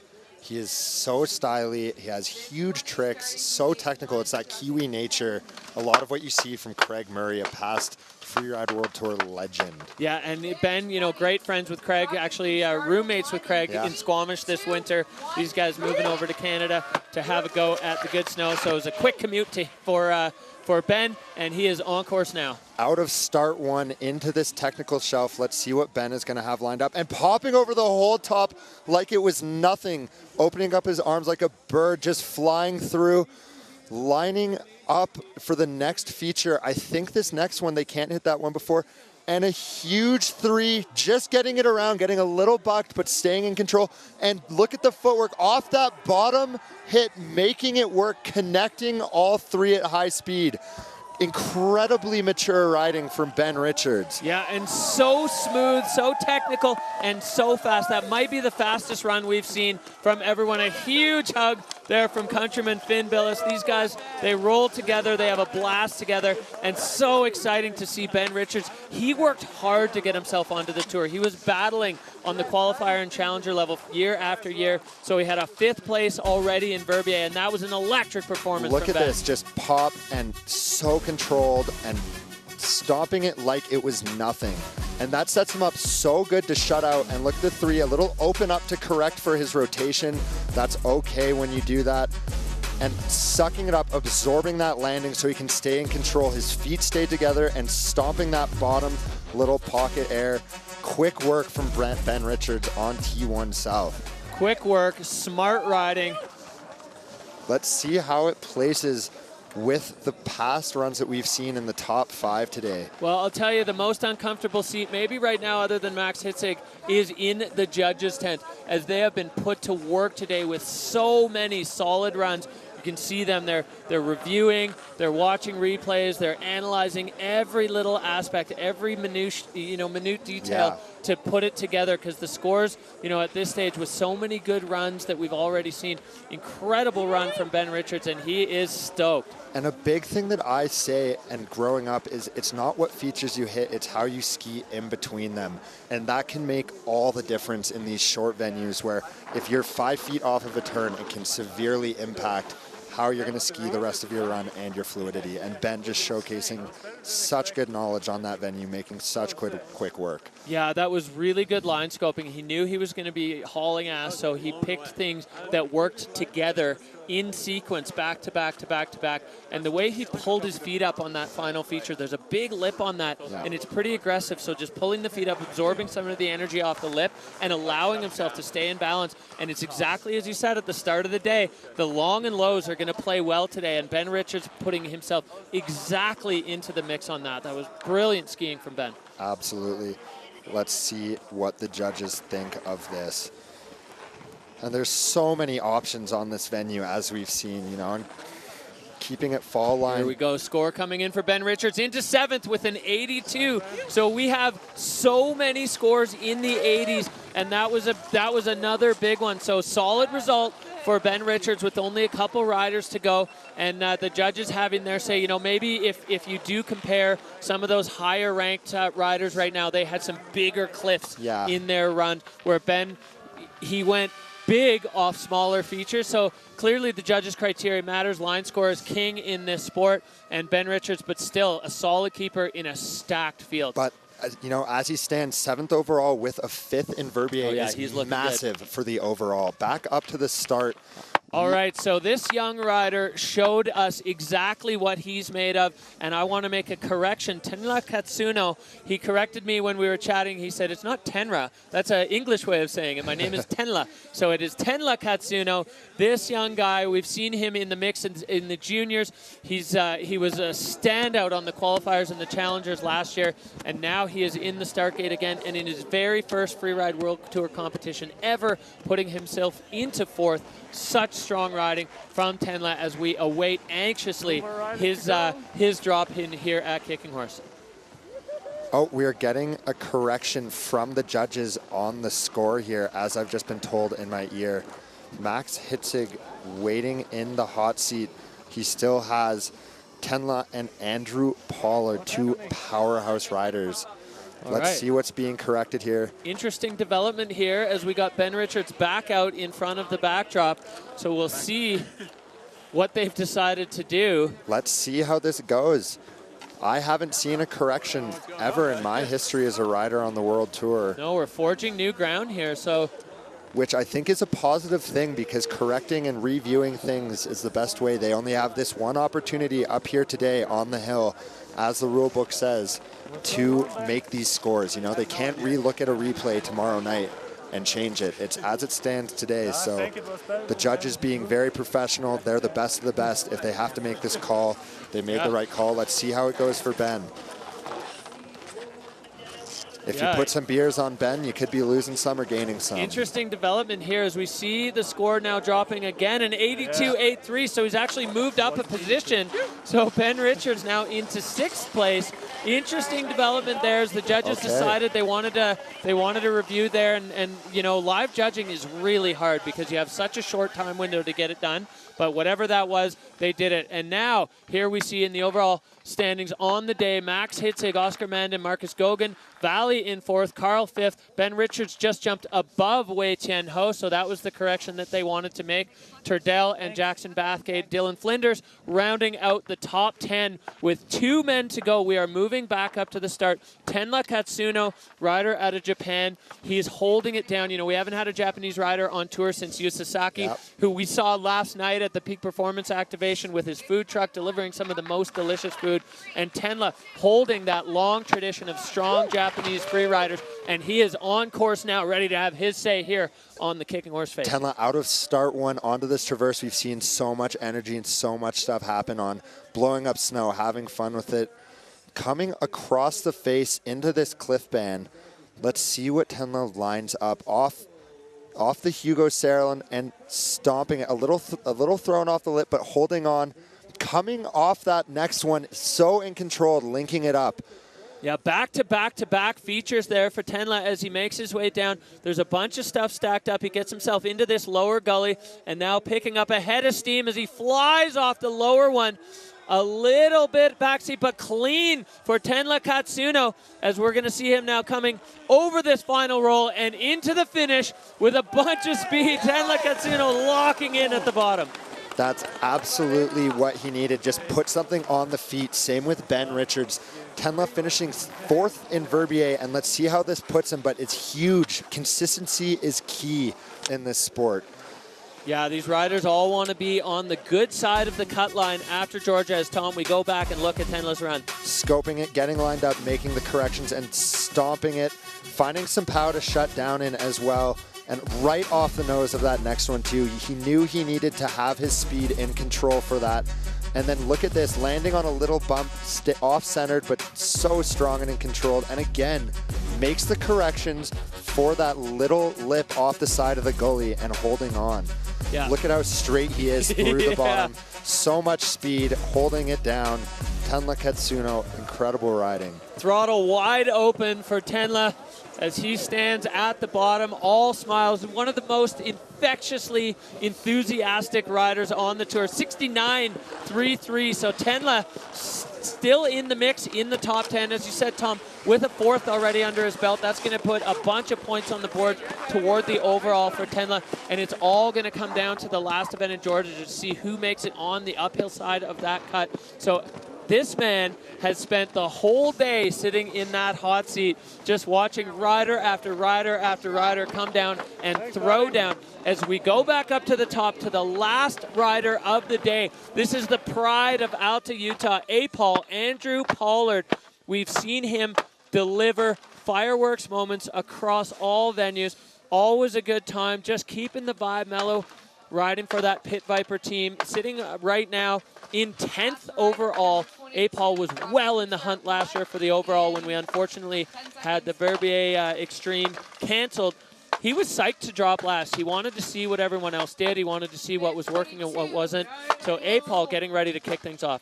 Andrew Pollard, such a smooth rider, so technically proficient. He knows exactly where to ski down the venue.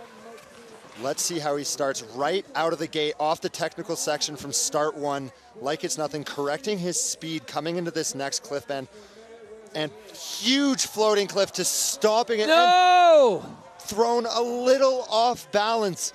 So uncharacteristic of Andrew Pollard. You know, he had that in the bag, he was floating, you could tell that he was relaxed in the air, and that's the hard crust, the variable, unpredictable snow underneath. Andrew is not going to be happy with that. And again, just making his way down to the bottom. Andrew Pollard, unfortunately caught by the traditions today, launching off the bottom roller. You can hear the frustration because when stuff like that happens and it's not entirely a result of something they did. Yeah, And it's the he's bummed conditions. here. Let's take a look back at this run from Andrew Pollard. So smooth on his landings and so strong. Coming into this middle cliff bend, let's see. And caught, just absolutely caught. He waited, he landed, he was pointed back into the far lane before correcting his turn, and right as he started to turn, something caught his inside ski, it looked like, and forced his feet out from under him. Andrew Pollard gonna have to fight for it in Georgia.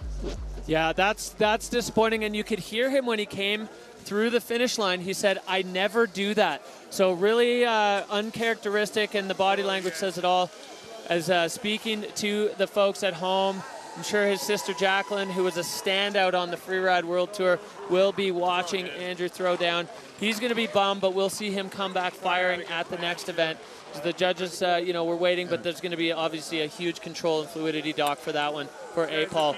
And, I will say I grew up riding in the juniors, qualifiers, and the World Tour with this man, and I've always looked up to his riding and his ability. When he is on, he makes skiing look flawless. Yeah, he makes it look easy, and he makes it look fun, which is what I've always appreciated about Andrew's style. So score coming in for A-Paul, 53.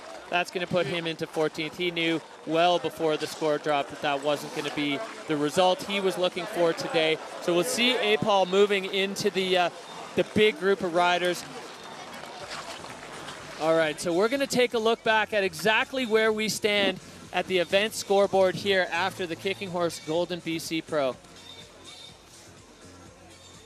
Incredible riding today. Okay, looking at the ski men, we have Max Hitzig taking another first on the 2024 Freeride World Tour calendar, with Oscar Mandan and Marcus Goguen throwing down two firecracker runs to come in second and third. Look at how tight 4th to 6th is, with Valle to Ben Richards and Carl Regner in between. Such solid riding from everyone. And rounding out the bottom, the back half of the cut here, we have a couple no scores and a couple really, I just want to say, unlucky errors from the snow condition. These riders are seriously the best of the best, and I'm looking at some names in there: Andrew, Thibaut, and look Max. at these three heavy hitters right at the back of the field today, all with no scores. Palm, Bender, Annabelle Moga, all heavy hitters, all just not having their day today. So unfortunate for some, unbelievably exciting for others. The glory and heartbreak of competitive freeride. It's an emotional roller coaster, and Kicking Horse Mountain Resort once again just delivering an electric competition here. Freeride World Tour by Peak Performance, stop number 2. Here is your podium. That. 3 fine gentlemen: Max Hitzig, Oscar Mandan, and Marcus Goguen rounding out the top 3 with some incredible runs today. Seriously inspirational riding. Nothing but stoke from the 3 of them.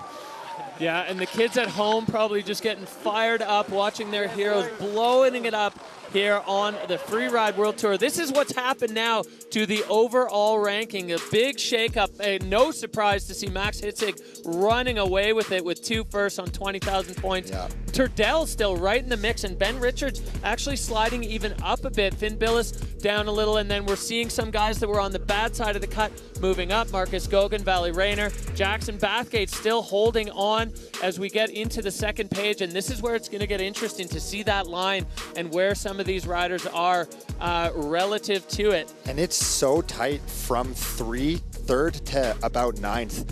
And if just because you're on the good side of the cut doesn't mean that you're safe in Georgia. Everything can get shaken up right now. Absolutely. So Maxime Chablot has slid down. Wei Tian Ho has now put himself right in the mix. He's just on the downside. So he's got a strong performance, and one more of those, and we're going to find him on the good side.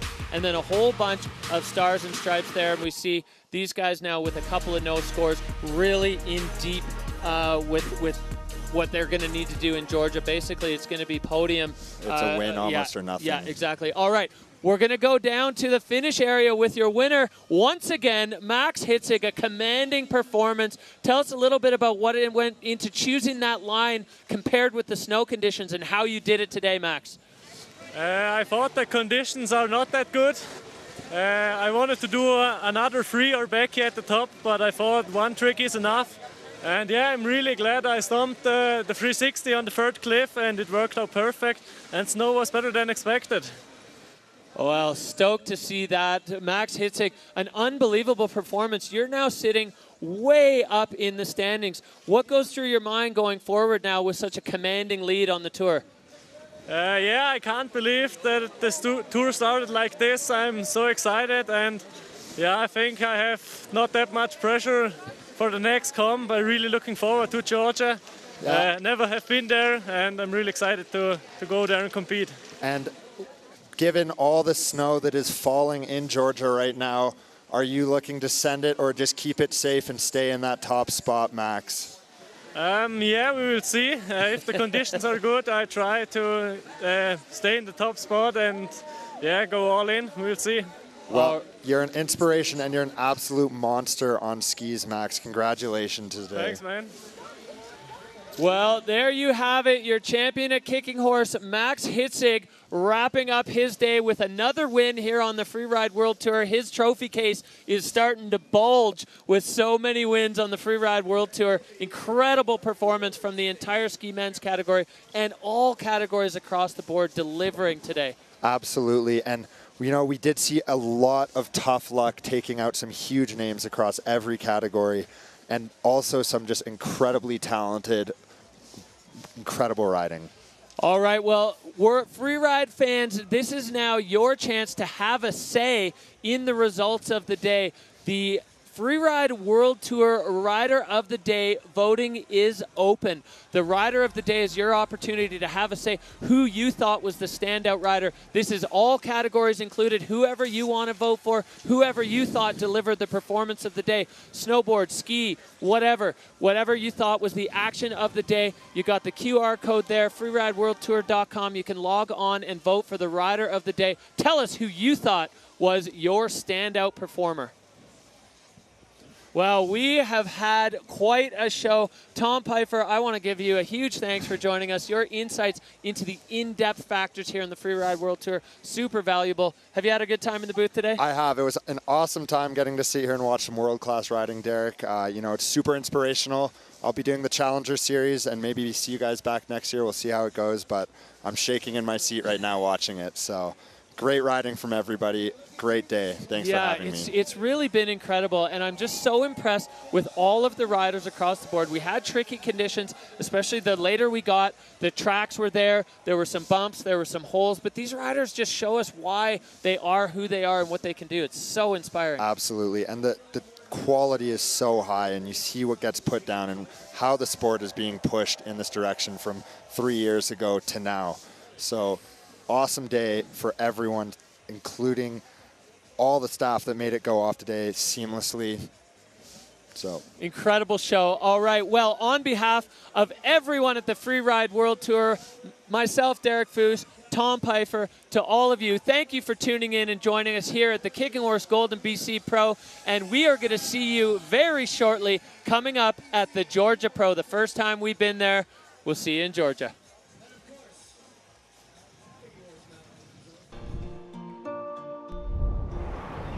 The last showdown before the finals. The last opportunity to make the cut. Who will master the mountain? Who will push the limits? Who will rule Georgia?